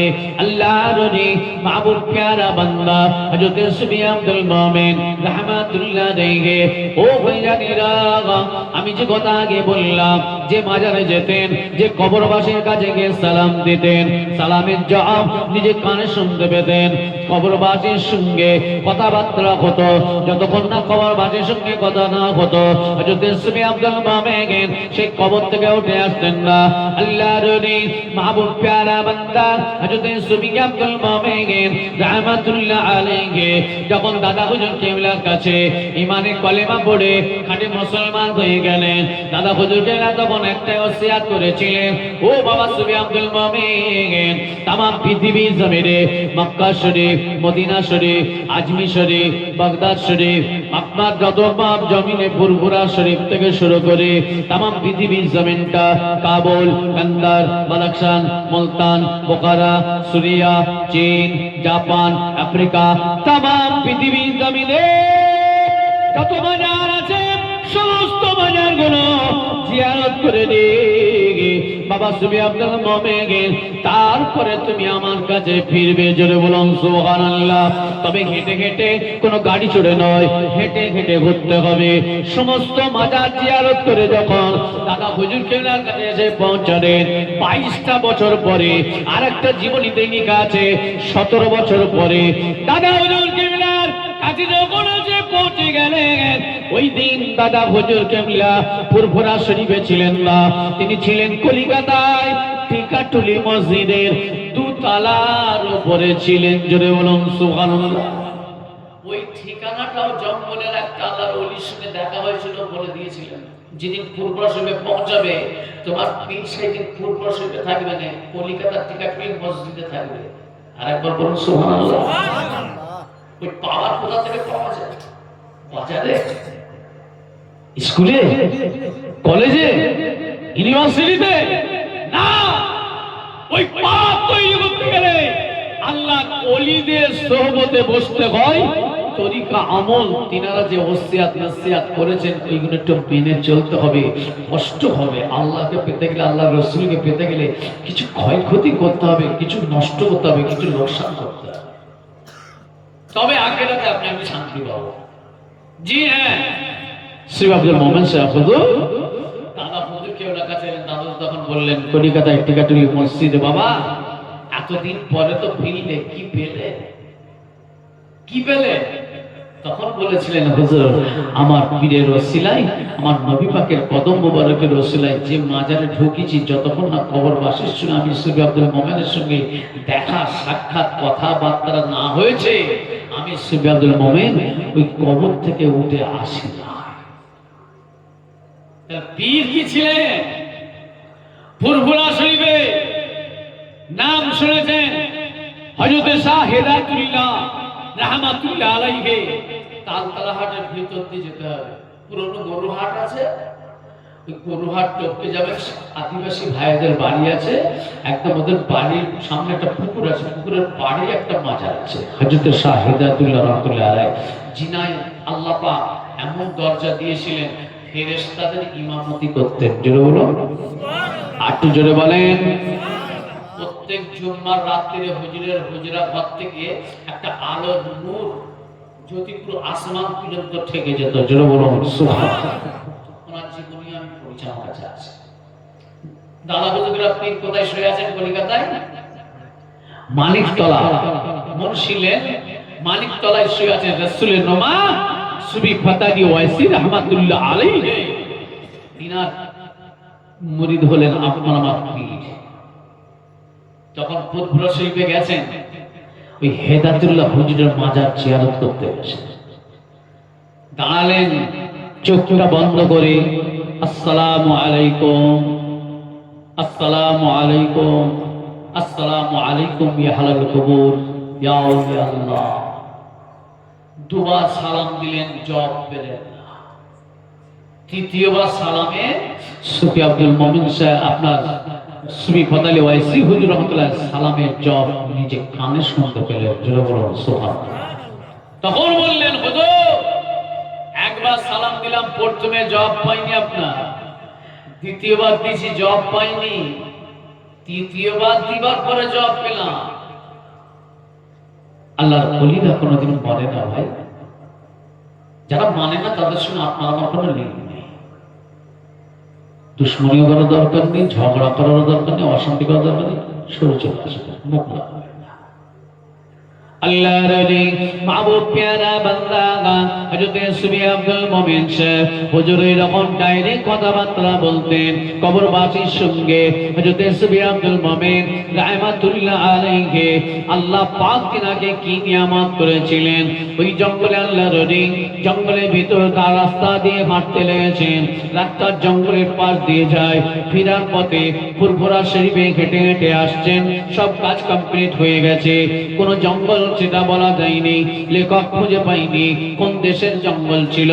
আল্লাহর ওলি মাহবুব প্যারা বান্দা হযরত সুফি আব্দুল মুমিন রাহমাতুল্লাহ আলাইহি ওই জঙ্গলের ভিতর থেকে একটা বেলফুলের খুশবু ওনাকে হুজুরের আসলো। আল্লাহর ওলি মাহবুব প্যারা বান্দা হযরত সুফি আব্দুল মুমিন রাহমাতুল্লাহ আলাইহি জঙ্গলের ভিতরে যখন বেলফুলের খুশবু এসে পৌঁছে যায়, হুজুর আমার জঙ্গলের দিকে মুখটা করে শ্বাস নিতে থাকে, নিঃশ্বাসটা।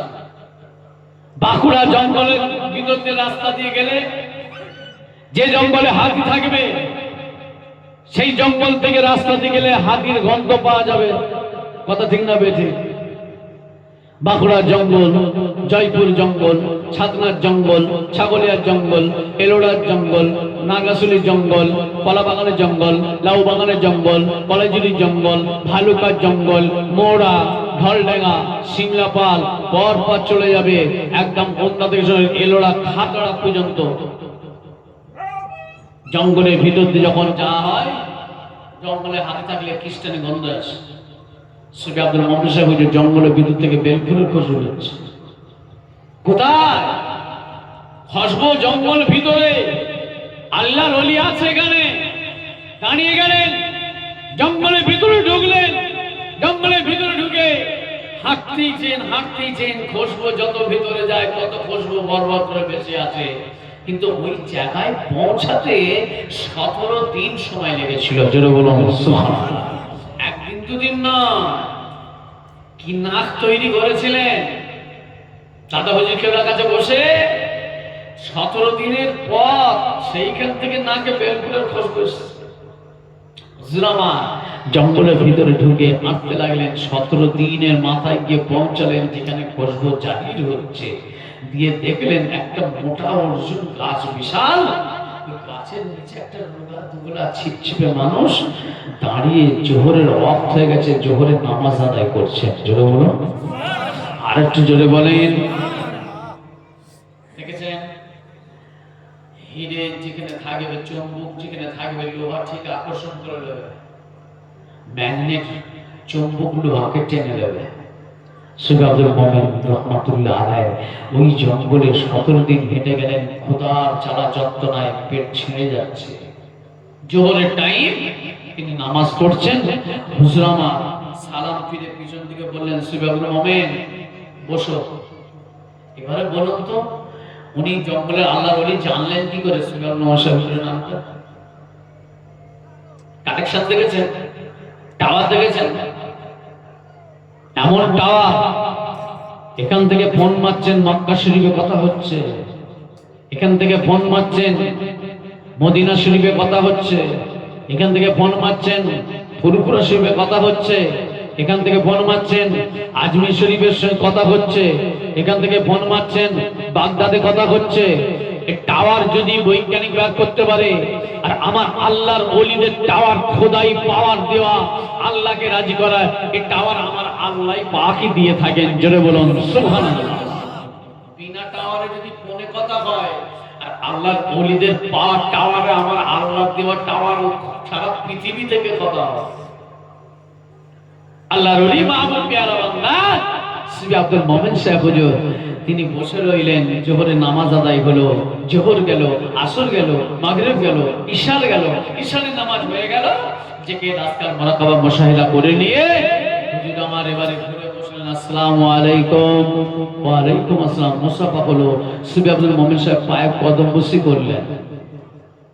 এবারে কথা চলছে, বাবা সুবি আব্দুল মুমিন কি খবর? হুজুর বেয়াদবি মাফ করবেন, জাহিরি খিদাটা আগে মারুন, তারপরে বাতিনি খিদে, কলবের খিদে মারুন। 17 দিন হেঁটেছি, খোদা জ্বালা যন্ত্রণা, আমার পেট ছেড়ে যাচ্ছে হুজুর, আগে আপনি আমাকে খেতে দেন। আল্লাহর মাহবুব প্যারা বান্দা বলছিলেন, ও সুবি আব্দুল মুমিন রে, এই জঙ্গলে খেতে দেওয়ার মতন আমার কাছে কিছু নাই। গাছের পাতা পড়ো খাও, ঝিলে পানি জমে আছে দেখতে পাচ্ছ, আল্লাহর আসমানে পানি বর্ষণ হয়, ওই পানি তুমি খাও, আমিও খাচ্ছি। আল্লাহর মাহবুব প্যারা বান্দা হযরত সুবি আব্দুল মুমিন সাহেব হুজুরকে বলার পরে হুজুর আমার কাছে উঠতে লাগলেন পাতা পড়ার জন্য। ও সুবি আব্দুল মুমিন রে, আমার কাছে এসো, তোমাকে গাছের পাতা পাড়তে হবে না।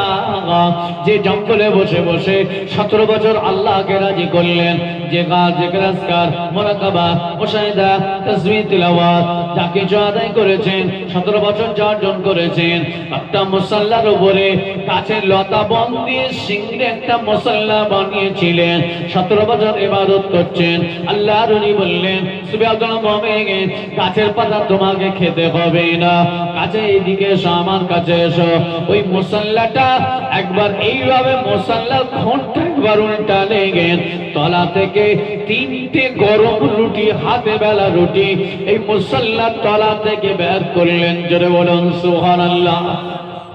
জঙ্গলে বসে গরম রুটি বের করছে। এই জন্যই তো আল্লাহ বললেন যে আমার মাহবুব বান্দাদের সঙ্গে, আমার বন্ধুদের সঙ্গে যারা পৃথিবীর জমিনে যে আপনার শত্রুতা করবে, তারা যেন তৈরি হয়ে আসে, আমি আল্লাহ যুদ্ধ করব। সেই আল্লাহ ওয়ালাদের আজকে আপনারা ইসলাম সব করেছে, সেই আপনার আমার মুরব্বিরা আল্লাহর ওলি হয়ে শুয়ে আছেন, তিনাদের আজকে ইসলাম।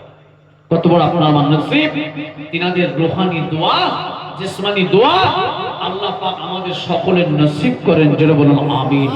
আল্লাহর ওলি মাহবুব প্যারা বান্দা হযরত সুবি আব্দুল মুমিন সাহেব রাহমাতুল্লাহ আলাইহি হুজুর একটা রুটি দিলেন হুজুরকে।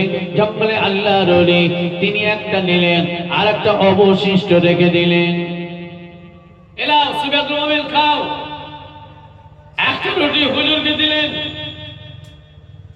আর একটা রুটি হুজুর নিজে খাওয়ার জন্য নিলেন, আর একটা রুটি তলায় অবশিষ্ট রেখে দিলেন। বাবা সুবি আব্দুল মুমিন পেট ভরেছে যে হুজুর একটা রুটিতে আমার 17 দিনের ক্ষুধা নিবারণ হয়ে গেছে। জোরে বলুন সুবহানাল্লাহ। খুব ধরেছে তো কত আলোচনা ঘুমে আমার চাচাজিদের ঘুম ধরে গেছে। দেখে বা তুকবি দিন না আর তাকবীর। আমার কয়েকটা চাচাজিকে ঘুম ধরে গেছে, এবার দোয়া করবো ইনশাআল্লাহ। দাদা হুজুর কিবলার খলিফা সুবি আব্দুল মুমিন সাহেব হুজুর জঙ্গলে আল্লাহর ওলি মাহবুব প্যারা বান্দা সুবি আব্দুল মুমিন সাহেবকে বলেন, এ সুবি আব্দুল মুমিন, একটা রুটিতে খোদা বলেছে তো নিবারণ হয়েছে তো? যে হুজুর একটা রুটিতে আমার 17 দিনের খোদা তো নিবারণ হলো, এটা তো জাহিরি খিদে নিবারণ হলো, এবার বাতিনি কলবের খিদেটা মারুন। সুবি আব্দুল মুমিন, 17 বছর পর একটা মানুষের মুখ দেখতে পেলাম, সেটা তুমি। এই জঙ্গলে কেউ আসেনি, 17 বছর পরে তোমার সঙ্গে একটা মানুষকে আমি দেখতে পেলাম। আর এই 17 বছর জঙ্গলে বসে আল্লাহর ইবাদত করছি, গাছের পাতা খেয়ে পানি খেয়ে জীবন কাটিয়েছি। ও সুবি আব্দুল মুমিন, এই ইশারের ওয়াক্ত না হয় নামাজ আদায় করে জিকির আজকার তাসবিহ তেলাওয়াত সব কমপ্লিট করে যখন আমার কাজ কমপ্লিট হয়, আর এই মুসাল্লার তলায় 3টে করে রুটি আমার আল্লাহ জান্নাত থেকে পাঠিয়ে দেয়। জোরে বলো তরিকা মশ যারা করেন, জিকির আজকার করেন, ঘরে শুয়ে থাকেন, বালিশের তলায় খড়খড়ের নোট আসে, আল্লাহ জান্নাত থেকে ফল আসে। মদিনা শরীফ থেকে আমার নবী পাক এসে তাদেরকে তাবারুক দিয়ে যায়, তোহফা আদর দিয়ে যায়, যেটা বলুন, মেজলা হুজুর কেবলাকে দিয়েছিল। নবী পাক, আবু জাফর তোমাকে কি দেবো? হুজুর পাক সাল্লাল্লাহু পকেট মোবারক থেকে, জুব্বার পকেট থেকে, আমার নবী পাক খেরকার পকেট থেকে একটা আতরের শিশি মেজলা হুজুর কেবলাকে তোহফা দিয়ে দিয়েছিলেন। জোরে বলুন সুবহানাল্লাহ। আল্লাহর ওলি মাহবুব প্যারা বান্দা হযরত সুফিয়ান আব্দুল মুমিন রাহমাতুল্লাহ আলাইহি বলেছিলেন, হুজুর বিয়া তুমি maaf করুন, আমার সদরের খোদা নিবারণ হয়ে গিয়েছে, হুজুর আমার এবার বাতিনি খোদা মারণ। ও বাবা সুফিয়ান আব্দুল মুমিন রে, আমি তোমাকে একটা নয় দুটো নয় 17 বছর ধরে আমি যা অর্জন করেছি তুমি হজম করতে পারবে কিনা বলো।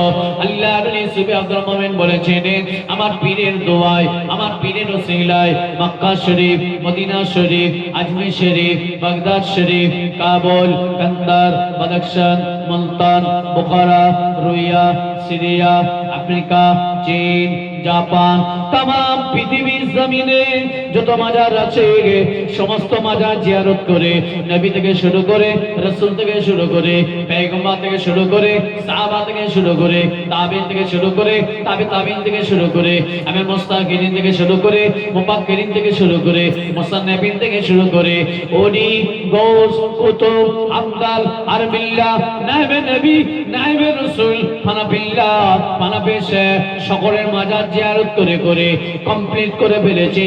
আশা করি এই বেড়াটাও পার করতে আমার অসুবিধা হবে না। বাবা সুফিয়ান আব্দুল মুমিন চোখটা বন্ধ করো, চোখ বন্ধ করলেন, নিয়ত করো, নিয়ত করলেন, হুজুর দিতে লাগলেন। কিছুক্ষণ পরে বললেন, ও বাবা সুফিয়ান আব্দুল মুমিন রে, চোখটা খুলে দাও, নিয়ত ছেড়ে দাও, পার নেবে কিনা বলো। যে হুজুর দিন আবার চোখ বন্ধ করো, আবার নিয়ত করো, আবার হুজুর দিচ্ছেন, আবার বললেন নিয়ত ছেড়ে দাও, চোখ খুলে দাও, আর নেবে। জি হুজুর দিন 17 বছর জঙ্গলের আল্লাহর ওলি যাওয়ার তৌফিক হাসিল করেছিলেন, সুফিয়ান আব্দুল মুমিন সাহেব সব হজম করে নিলেন। জোরে বলুন সুবহানাল্লাহ। এবারে আসছেন, এবারে বিদায় নিয়ে আসবেন, উঠে পড়েছেন সুফিয়ান আব্দুল মুমিন সাহেব, হুজুর আমি এবার যাই। এই সুফিয়ান আব্দুল মুমিন বসো, যাচ্ছ কোথায়? ফুরফুরা শরীফ, আমার পীরের কাছে এবার যাব না। তুমি চলে যাচ্ছ, আমার পরিচয় নাও। আর তুমি যাচ্ছ ফুরফুরা শরীফে, তুমি যদি পৌঁছাবে তোমার পীর কোথা থাকবে বলো তো? জঙ্গলে বসে বলছেন, তুমি ফুরফুরা শরীফে যদি পৌঁছাবে তোমার পীর কোথা থাকবে বলো তো? তখন বলছেন, হুজুর আপনি বলুন। শোনো, আমার নাম হলো হযরতে খাজা আব্দুল্লাহ কাজদাওয়ানি, তোমার পীর যিনি আমারও পীর তিনি। জোরে বলুন, আর জোরে বলা গেল না? তাহলে এইরকম কত জঙ্গলে দাদা বুঝলে ফকির আছে। আল্লাহর ওলি মাহবুব প্যারা বান্দা সুফিয়ান আব্দুল মুমিন সাহেব হুজুরকে বললেন, ও সুফিয়ান আব্দুল মুমিন রে, তুমি যেদিন ফুরফুরা শরীফে পৌঁছাবে ওই দিন তোমার পীর ফুরফুরা শরীফে থাকবে না, ওই দিন তোমার পীর কলিকাতা জমিনে টিকাটুলি মসজিদের দুতলার উপরে বসে থাকবে। জোরে বলুন সুবহানাল্লাহ। কোথায় জঙ্গলে বসে আছেন, সেখান থেকে আপনার পীরের অ্যাড্রেস বলছেন, কোথায় থাকবে না থাকবে যেদিন ফুরফুরা শরীফে পৌঁছাবে। ভাইজান, আল্লাহর ওলিদের দরবারে গিয়ে ঘুরলে হবে না, বেড়ালে হবে না, ওই জিনিসগুলো নিয়ম পদ্ধতি একটু মেনে চলতে হবে, ওইগুলো একটু আমল করতে হবে। করলে দুনিয়ায় যেমন চাষবাস ব্যবসা বাণিজ্য করার জন্য মেহনত করছি, শ্রম করছি, আখিরাত চির শান্তির জায়গা, সেইটাই হলো আসল ঘর আপনার আমার। দুনিয়া ছেড়ে ভাইজান সবাইকে যেতে হবে, আমি আপনি কেউ থাকবো না, সবাই চলে যাব। কুল্লু নাফসিন যায়িকাতুল মউত, মৃত্যুর স্বাদ, মৃত্যুর মজা আমার আল্লাহ আপনাকে আমাকে সবাইকে চাখাবেন। কিন্তু যাবেন কি নিয়ে, যাবো কি নিয়ে? সেখানে বাঁচতে গেলে, রেহাই পেতে গেলে, ওমা খালাকতুল জিন্না ওয়াল ইনসা ইল্লা লিয়াবুদুন, ইবাদত বান্দেগি ছাড়া অন্য কোনো উদ্দেশ্য আপনাকে আমার আল্লাহ বানাই না। সেই ইবাদতের দুটো ভাগ আছে, একটা ভালো একটা মন্দ। যদি ভালোটা বেশি আমরা কাজ করে যাই, তাহলে সেখানে গিয়ে আপনি শান্তি শান্তি পাবো। আল্লাহ পাক যেন আপনাকে আমাকে সেইখানে, সেই চির শান্তির জায়গা, সেই আমার আল্লাহ পাকের রহমতের জায়গা, আল্লাহ জান্নাতুল ফেরদাউস যেন আল্লাহ সকলের নসিব করেন। যেটা বলো আমিন। দুজব আল্লাহুম্মা সাল্লি আলা সাইয়্যিদিনা ওয়া আলা আলি সাইয়্যিদিনা রাসূল পাক সাল্লাল্লাহু আলাইহি ওয়াসাল্লাম জীবনে বহুত কষ্ট করেছেন, কত খুন ঝরিয়েছেন। ওহদের ময়দানে, তাবুকের ময়দানে, খন্দকের ময়দানে, হুনাইনের ময়দানে, খাইবারের ময়দানে, বদরের ময়দানে, ইসলামে যত জিহাদ হয়েছে আমার নবী পাক কত কষ্ট করেছেন। কাদের জন্য? আপনার আমার জন্য। কাদের জন্য? আপনার আমার জন্য, এই গুনাহগার উম্মত উম্মতির জন্য। জীবনটা একবারও চিন্তা করেনি আমার নবী পাক, জানকে জান মনে করেননি। দ্বীনকে প্রতিষ্ঠিত করার জন্য, কায়েম রাখার জন্য দ্বীনকে, আমার আল্লাহর নবী দিন দুনিয়ার বাদশা হাবিবুল্লাহ আপনার আমার জন্য কষ্ট করলেন। আজকে সেই কষ্টের ইসলাম, সেই কষ্টের দ্বীন, সেই কষ্টের কোরআন, সেই যুগের পানির কোরআন আজকে আপনার আমার ঘরে অপমানিত হচ্ছে, আপনার আমার বাড়িতে লাঞ্ছিত হচ্ছে, বেউজ্জতি হচ্ছে, অপদস্থ হচ্ছে। তাই জোর হাত করে বলবো, মনে ব্যথা নেবেন না, দুঃখ নেবেন না, শরীয়তের জায়গায় আসুন, আল্লাহ রাসূলের হুকুমগুলো একটু মেনে চলুন। কেন? আপনার আমার জন্য নবী পাক জীবন দিয়েছেন। নবী পাককে আমল কি? খাইবারের ময়দানে, যুদ্ধের ময়দানে গেলেন, খাইবারের ময়দানে সেখানে আমার নবী পাককে বিষ মাখিয়ে পোস্ত রান্না করে দেওয়া হয়েছিল, জীবনটা দুনিয়া থেকে আমার নবী পাককে নাম নিশানা মিটাবার জন্য। চিন্তা করতে পারেন, নবী পাক যখন খাইবারের যুদ্ধে ঘটনাটা ঘটলো, নবী পাক হাজির হয়েছিলেন, খবর নিয়েছিল নবী পাক ছাগলের কোন জায়গার গোশত খেতে বেশি পছন্দ করেন। খবর নিলেন নবী পাক ছাগলের এই রানের গোশতটা খেতে বেশি পছন্দ করতেন। সেই ছাগল জবাই করে এই রান গোশতটা কঠিন জহর মাখিয়ে রাসূল পাকের সামনে দেওয়া হয়েছিল। কেন? নবী পাককে দুনিয়া থেকে তুলে দেওয়া হয়েছিল। আমার নবী পাক সাল্লাল্লাহু আলাইহি ওয়াসাল্লাম সামনে যখন দেওয়া হলো, আমার নবী পাক ছাগলের গোশত রানটা তুলে একটু ছিঁড়ে নিলেন, নিয়ে পাশে সাহাবা ছিলেন তিনার হাতে ধরিয়ে দিলেন। কিতাবে লেখা হয়েছে, শাহ ওলিউল্লাহ মুহাদ্দিস রবিউল্লাহ কিতাবে লিখছেন, মাদারিজুন নবুওয়াতের ভিতরে আমার নবী পাক খাওয়ার পরে যখন সাহাবা হুজুর গালে দিয়েছেন, ছেড়েছেন গোশত, আমার নবী পাক বললেন, শিগগিরই ফেলে দাও, তাড়াতাড়ি ফেলো, এতে কঠিন জহর বিষ মাখানো আছে। আমার নবী পাক সাহাবা হুজুর কিন্তু খেয়ে ফেলেছে। কিতাবে লেখা হয়েছে, সেই সাহাবা হুজুর 1 মাস, একজন লিখছে, আরেকজন লিখছে 1 বছর পরে, আরেকজন লিখছে সঙ্গে সঙ্গে, ইখতিলাফ আছে। সেই সাহাবা হুজুর দুনিয়া থেকে চলে গেলেন ওই জহরওয়ালা বিষ গোশত খাওয়ার জন্য। আমার নবী পাক সাল্লাল্লাহু আলাইহি ওয়াসাল্লাম বড় কষ্ট পেয়েছিলেন, আমার নবী পাক ওই সময় বড় ব্যথা পেয়েছিলেন। আমার নবী পাক ওই সময় খবরটা জানার পরে আমার নবী পাক দেখলেন জহর মাখানো, বিষ মাখানো গোশত কে রান্না করে দিয়েছে, কে খাইয়েছে, কোন কবিলার গোত্রের মানুষ, কোন বংশের মানুষ, কোন বংশের খানদানের লোক, কে কার খানদানের সন্তান, এই রকম কাজ করলো। আমার নবী পাক সাল্লাল্লাহু আলাইহি ওয়াসাল্লাম এই খবরটা সাহাবাদেরকে নিতে বললেন। খবর নিয়ে পাওয়া গেল জাইনাব বিনতে খারেজ মুরাররা কন্যা, তিনি আমার নবী পাকের দুনিয়া থেকে তুলে দেওয়ার জন্য সত্য নবী না মিথ্যা নবী পরীক্ষা করার জন্য ছাগলটাকে জবাই করে গোশত বিষ মাখিয়ে আল্লাহ নবীকে রান্না করে সামনে দিয়ে পাঠিয়েছিলেন। কে এমন কাজ করেছে? কোন বংশের সন্তান সে?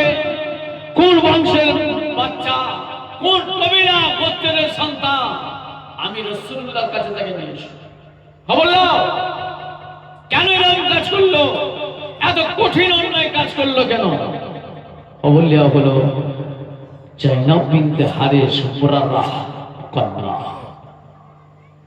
নবী পাক ডাক দিলেন, যাও আমার কথা বলো। আল্লাহর নবী ডাকছেন, ইহুদির ঘরের সন্তান, ইহুদির বাচ্চা, নবী পাককে বিষে মাখিয়ে গোশত দিয়ে মেরে ফেলার চক্রান্ত। সাহাবায়ে কেরামের ভিতরে খবর দিয়ে দাওয়াত দিলেন। আমার নবী পাকের দরবারে খবর দেওয়া হলো, আসলেন। আপনি দেখেছেন? হ্যাঁ। বলো কোন বংশের ছেলে, কোন বংশের খানদান, কোন খানদানের সন্তান, কোন কাবিলা, কোন গোত্র সন্তান এরকম কাজ করলো? বলো। আমার রাসূল পাক সাল্লাল্লাহু আলাইহি সাল্লাম বলার পরে মুরাররাহ কন্যা কমবক্তি জাইনাব বিনতে হারেস তখন বলল কিনা, রাসূল সত্যকে মিথ্যে যাচাই করার জন্য আমার নবী পাককে পরীক্ষা কম করেনি, আমার নবী পাককে কম মারেনি। জঙ্গি মুসলমান, জঙ্গি কারা দেখছেন না ইউটিউব চ্যানেলে, সোশ্যাল মিডিয়ায়? চাচারা যত জঙ্গি, চাচাদের দাড়ি আছে, মাথায় টুপি আছে, চাচারা জঙ্গি। চাচারা জঙ্গি নয়, এই চাচাদের জন্য পৃথিবীর জমিনটাকে আল্লাহ টিকিয়ে রেখেছে। জোরে বলুন, আর একটু জোরে বলা কেন না? কেন? কেন?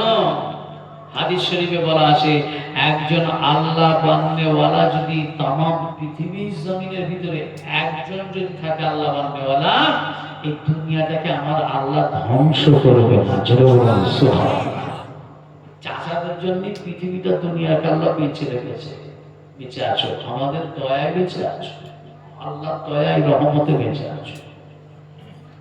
আল্লাহ নবী দিন দুনিয়ার বাদশাহ হাবিবুল্লাহ জনাবে মুহাম্মদুর রাসূলুল্লাহ সাল্লাল্লাহু আলাইহি ওয়াসাল্লাম, ও ভাইজানেরা, আমার নবী পাকের কাছে বসে বসে স্বীকার করলেন না, টপ করে মানলেন না।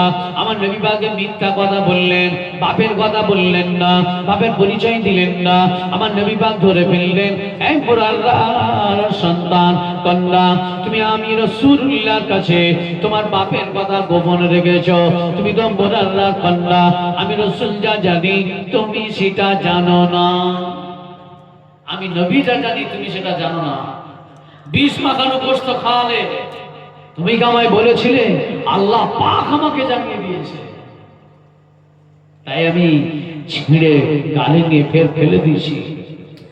এমন কিতাবে লেখা আছে, এত জহর বিষাক্ত বিষ ছিল যাতে খাবার সাথে সাথে দুনিয়া থেকে চলে যায়। সেই সাহাবা হুজুর চলে গেছিলেন।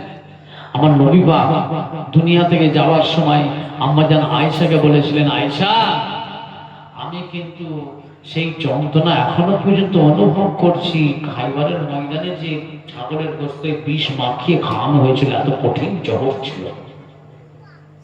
সাউলিউল্লাহ হুজুর লিখছেন মাদারিজুন নবওয়াতের ভিতরে। আসেন রাসূল পাক সাল্লাল্লাহু আলাইহি ওয়াসাল্লাম কাছে তারা পরিচয় দিলেন। দেওয়ার পরে আমার নবী পাকের হাতে হাত দিয়ে তওবা পড়ে গোটা গোত্রটা ঈমানের কলেমা পড়ে খাঁটি মুসলমান হয়ে গেলেন। জোরে বলুন সুবহানাল্লাহ। আল্লাহুম্মা সাল্লি আলা সাইয়্যিদিনা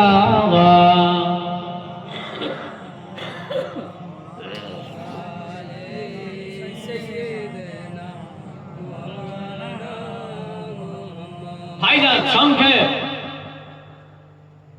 যে রাতটা আপনার আমার কাছে আসছে, ওই রাতটা বড় নিয়ামতের রাত।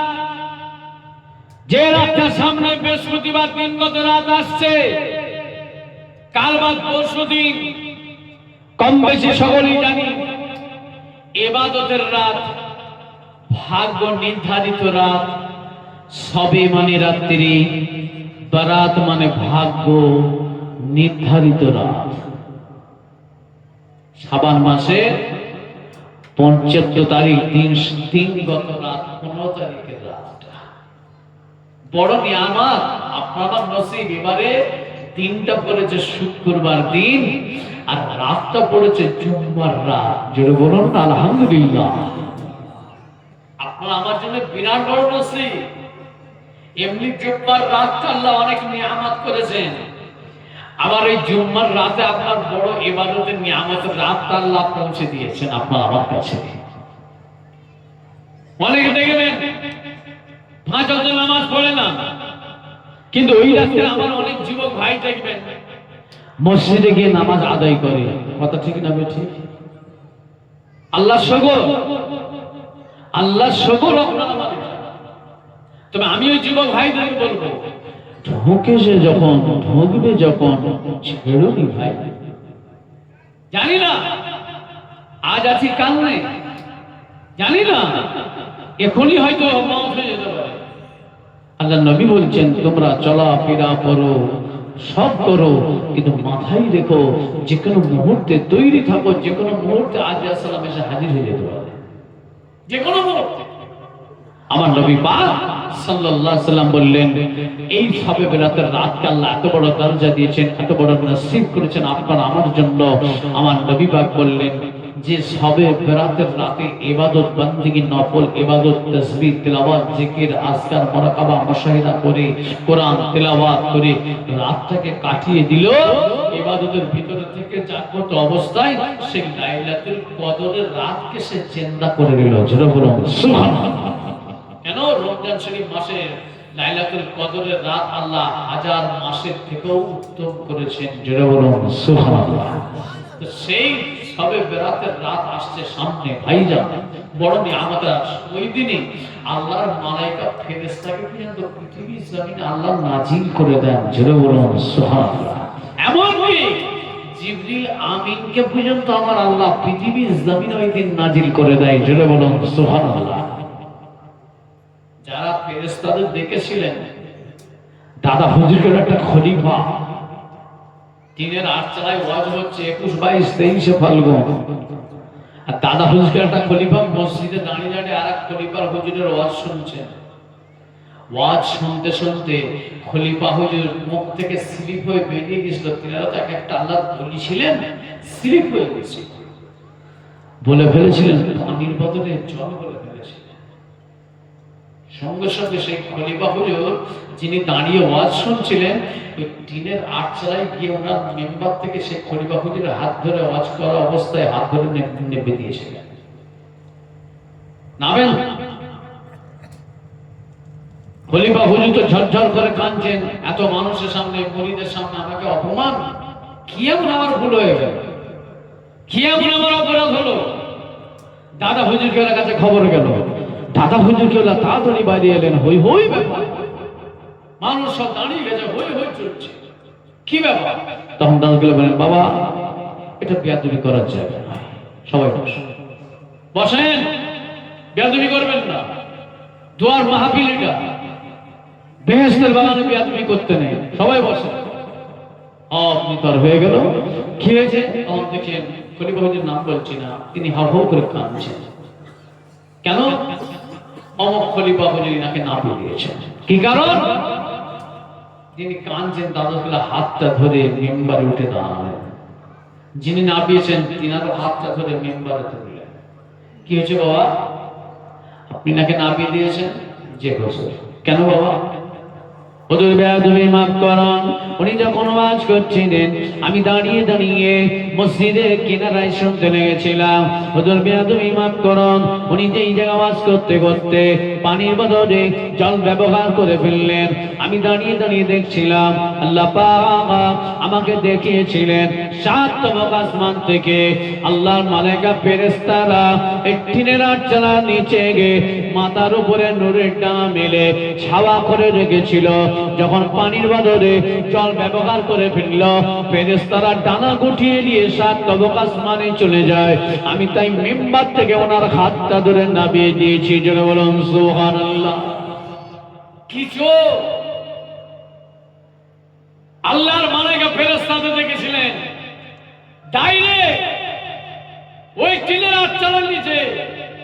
তাই দাদা হুজুরকে বেলা ওসিয়তনামায় বললেন বাবা আমি আবু বকর আমার ইসালে সবে দরবারে যারা আসবেন অন্তত নামাজ যদি না পড়ে কেউ চলে যায়, আমি কাল কিয়ামতের ময়দানে ধরবো তাকে, আমার কাতার থেকে বের করে দেবো। কেন? আপনার আমার নিয়ামত পাওয়ার জন্য তিনি বলে গেছেন, আপনার আমার কপালটা নসিবটা বড় হওয়ার জন্য তিনি ইশারা করে দিয়ে গেছেন। আল্লাহর ওলি যে কথা বলছিলাম পূর্বে, আসুন আমি অনেক দূরে চলে এসেছি।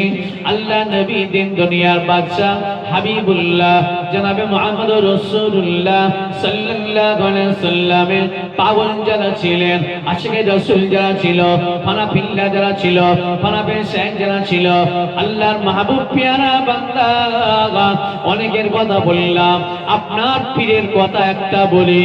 হযরত নওহুজুর পীর কেবলা রাহমাতুল্লাহ আলাইহির কথা একটা বলি। আল্লাহর ওলি মাহবুব পেয়ারা বান্দা হযরত নওহুজুর পীর কেবলা রাহমাতুল্লাহ আলাইহি আল্লাহ পাক তেনাকে এমন একটা নিয়ামতের দরজা করেছিলেন। হুজুরের একটা মুরিদ হুজুর দরবার শরীফে বসে রয়েছেন। হুজুরের একটা মুরিদ হুজুরের কাছে এসে বলেন, হুজুর বেয়াদবি মাফ করুন, আমার আমার মদিনা শরীফে যখন আমি হজ ভাঙি গিয়েছিলাম, হুজুর আপনার সঙ্গে দেখা করে আমি গিয়েছি, আপনার রুহানি দোয়া নিয়ে গিয়েছি। বাবা হুজুর মুরিদ কি হয়েছে বলো? হুজুর বেয়াদবি মাফ করুন, আমি যখন মক্কা শরীফে যাই, মদিনা শরীফে যাই, আল্লাহ খানা কাবা বাইতুল্লাহ শরীফে যখন গিয়ে কাবা শরীফ তওয়াফ করি, আল্লাহ নবী দরবারে গিয়ে যখন আমি জিয়ারত করি, হুজুর বেয়াদবি মাফ করুন, আপনাকে আমি দেখেছি মদিনা শরীফের জমিনে। আপনি কবে মদিনা শরীফের জমিন থেকে ফিরলেন বলুন? ফুরফুরা শরীফে। ও ভাই আল্লাহ, আল্লাহর ওলি মাহবুব পেয়ারা বান্দা হযরত নওহুজুর পীর কেবলা রাহমাতুল্লাহ আলাইহি হুজুরের মুরিদটা তখন হুজুর বলেন, না বাবা না, ভুল দেখেছো, তোমার দেখাটা ভুল হয়েছে। হুজুর বেয়াদবি মাফ করুন, পীরকে কখনো মুরিদ ভুলতে পারে না, পীরকে কখনো মুরিদ ভুল থাকে না। আমি আপনার পীর, আপনি আমার পীর, আপনার মুরিদ আমি। আপনাকে আমি যা দেখেছি সত্য দেখেছি, এক জায়গায় নয়, দু জায়গায় নয়, যেখানে যাই, আরাফাতের ময়দানে যাই সেখানে দেখেছি, মিনার ময়দানে যাই সেখানে দেখেছি, মুজদালিফায় যাই সেখানে দেখেছি। আল্লাহর ওলি মাহবুব পেয়ারা বান্দা হযরত নওহুজুর কেনা বলেন, না বাবা তুমি ভুল দেখেছো। হুজুর না না, এটা আমি মেনে নিতে পারি না, আমি যেখানে যাই আপনাকে দেখেছি, কিন্তু লোকের ভিড়ে, হাজী সাহেবদের ভিড়ে, ভিতর থেকে যখন আমি আগিয়ে আপনার কাছে গিয়ে পৌঁছাতে যাই, আমি আর আপনাকে ধরতে পারি না। ভিড়ের ভিতরে কোথায় আপনি মিলিয়ে যান, হাজী সাহেবদের ভিতরে আপনাকে আর খুঁজে পাই না। না বাবা তুমি ভুল দেখেছো, হুজুর মানতে রাজি নয়, প্রকাশ করতে রাজি নয়, মুরিদ ছাড়তে রাজি নয়। আল্লাহর ওলি হযরত নওহুজুর পীর কেবলা রাহমাতুল্লাহ আলাইহি হুজুর তখন বলেছিলেন, আমার হাতে হাত দিয়ে বলো, শপথ করো, ওয়াদা করো, আমি নাজমুস সাআদাত যতদিন পৃথিবীর জমিনে বেঁচে থাকবো এই কথাখানা তুমি জীবনে কাউকে বলবে না। জোরে বলুন সুবহানাল্লাহ, আর একটু জোরে বলুন সুবহানাল্লাহ। আমরা সেই দরবারের মানুষ, আপনি আমি ভুল করেছি, অন্যায় করেছি, আপনি আমার কাছ থেকে সরছেন, কিন্তু দাদা হুজুরকে ছাড়বেন না, ভুল হয়ে যাবে, আখিরাত আপনার খারাপ হয়ে যাবে। আমি অন্যায় করছি, আমার কাছে তওবাতে চলে যান, এটা আপনার পীর বলে দিয়েছে। আমার আওলাদের যে ভুল করে তোমার ভালো লাগে না, তার কাছে তওবাতে চলে যাও, কিন্তু তার বিপদ করবে না, সমালোচনা করবে না, কিন্তু তার কাছে যাবে না, যার ভালো লাগবে তার কাছে। নওহুজুর পীর রহমাতুল্লাহ আলাইহি একদিন ঘুমিয়ে আছেন, 5 কামরা ঘর যে ছিল দাদা হুজুর কেবলা নওহুজুর কেবলা যে দলিল, ওই দলিলটা মাটির ছিল, ওই খানকাটা মাটির ছিল, খড়ের ছাউনি ছিল। নওহুজুর পীর কেবলা রাহমাতুল্লাহ আলাইহি ভিতরে একটা কামরার ভিতরে শুয়ে আছেন, কামরার ভিতরে ঘুমিয়ে আছেন, না খাওয়া দাওয়া করে শুয়েছেন, ঘুম আসছে না, পালঙের উপরে শুয়ে শুয়ে হুজুর আমার ফার্সিতে নবী পাকের শানে নাত পড়ছিলেন। পড়তে পড়তে আমার নবী পাকের আশিক হয়ে গেছে মানুষ ছিলেন। এমন সময় দেখতে পাওয়া যায় গভীর রাত, দিন দুনিয়ার বাদশা হাবিবুল্লাহ জনাবে মুহাম্মদুর রাসূলুল্লাহ সাল্লাল্লাহু আলাইহি সাল্লাম মদিনা শরীফের জমিন থেকে নওহুজুর কেবলার ঘরে হাজির হয়ে গেছেন। জোরে বলুন সুবহানাল্লাহ।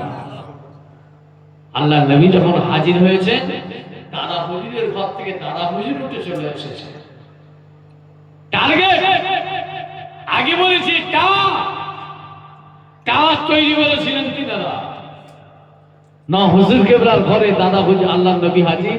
দাদা হুজুরের ঘর থেকে দাদা হুজুর বেরিয়েছেন, না হুজুর কেবল ঘরে ঢুকে দেখছেন আল্লাহ রসুল একদিকে, না হুজুর কেবল একদিকে, দুজনে কথা চলছে। না হুজুর কেবলার দিকে দাদা হুজুর কেবলা খুব রাগের সুরে দেখলেন। কেন? বয়স খুব কম ছিল, কিছু বেয়াদবি করে ফেলবে নাকি আল্লাহ নবীর সামনে, আদবের না কোনো খেলাপ করে ফেলে। দাদা হুজুর খুব গুমরার সাথে দেখছেন, রাগের সঙ্গে গম্ভীরের সঙ্গে, কোনো না বেয়াদবি হয়ে যাবে নাকি। তার শেষ হয়ে যাবে না হুজুর কেবলা সঙ্গে আল্লাহ নবীর কথা হলো। হওয়ার পরে যখন নবী পাক বিদায় নিয়ে চলে গেলেন, না হুজুর কেবলাকে দাদা হুজুর খুব তকলিফ করলেন, খুব রাগ করলেন, করার পরে নহজ কেবলা সেই দাদা হুজুর কেবলা রাগ করে চলে যাওয়ার পরেই নহজ কেবলা ঘর থেকে বেরিয়ে চলে গেলেন। কোথায়? জীবনীর ভিতরে লিখেছেন, লেখক লিখছেন, আমার কাছে আছে, হুজুর কেবলা বাগদাদ শরীফে চলে এসেছিলেন। কতদিন সময় লাগে বাগদাদে? কটা দিন, কটা রাত? হুজুর কেবলা 24 ঘন্টার ভিতরে গিয়েছিলেন, 24 ঘন্টার ভিতরে ফুরফুরা শরীফে এসে হাজির হয়েছিলেন। জোরে বলুন, একটু জোরে ঘুম ছাড়িয়ে এবার দোয়া করে দেবো। রসুলে পাকের পাগল যারা ছিলেন, নবী পাকের দেওয়ানা যারা ছিল, ফানাফির শেখ যারা ছিলেন, আসুন হুজুর পীর কেবলা রাহমাতুল্লাহ আলাইহি তিনি যে টাইমে গিয়েছিলেন ঘর থেকে, সেই টাইমে আবার পরের দিনে এসে হাজির হয়েছিলেন। জোরে বলুন সুবহানাল্লাহ। বাগদাদ শরীফে গেছেন, এবার যত বেলা হচ্ছে নওয়াজের খবর নেই তো।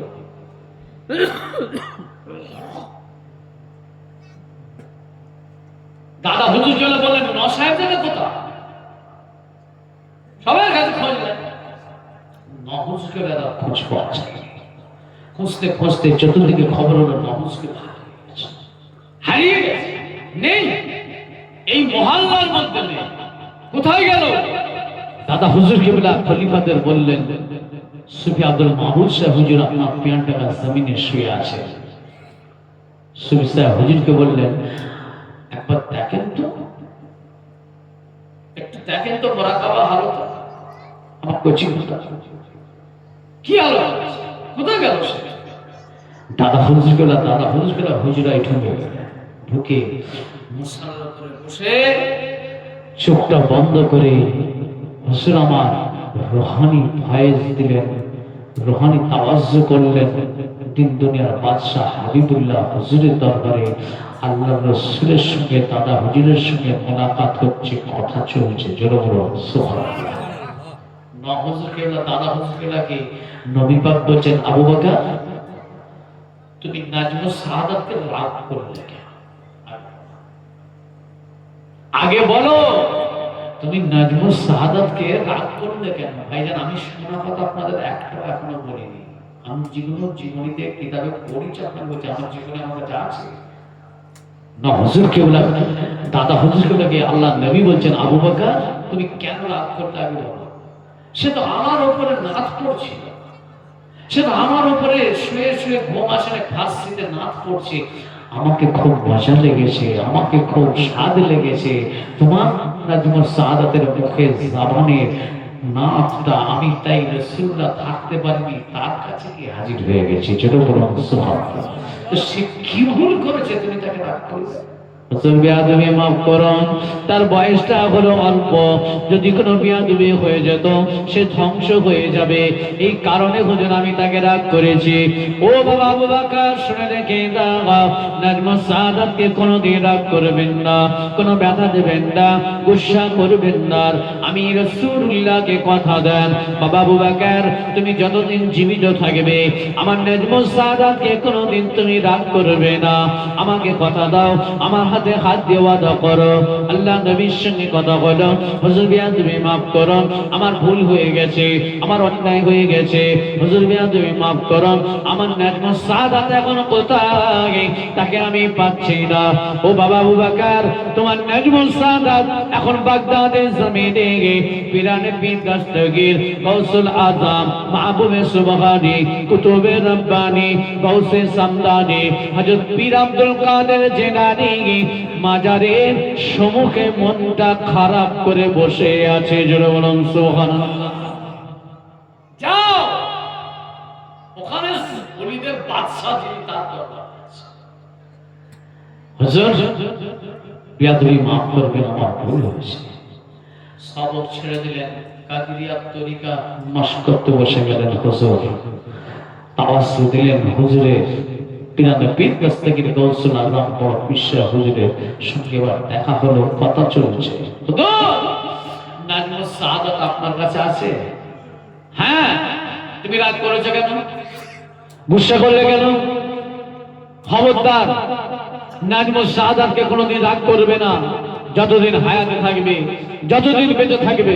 তবে নাজমুল সাদাত কিভাবে এলো, কিভাবে এসেছে, আবার বাড়িতে যাবে, কেউ না তাকে কোনো কথা না জিজ্ঞাসা করে, কেউ না তাকে প্রশ্ন করে কোথায় ছিল, বাগদাদের জমিনে কিভাবে এলো, কে নিয়ে এলো, কেউ না তাকে প্রশ্ন করে। এই প্রশ্নটা না কেউ করে, আমি নিষেধ করে দিলাম।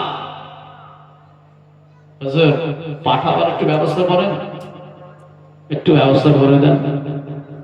ব্যাস হুজুর কেবলা যে টাইমে হুজুর গিয়েছিলেন আগের দিনে ফজরের আজানের আগে, ওই টাইমে আবার পুরো সময় দাদা হুজুর বাইরে থেকে বেরোচ্ছেন, ফজরের ওয়াক্ত হয়ে গেছে, আজান হবে।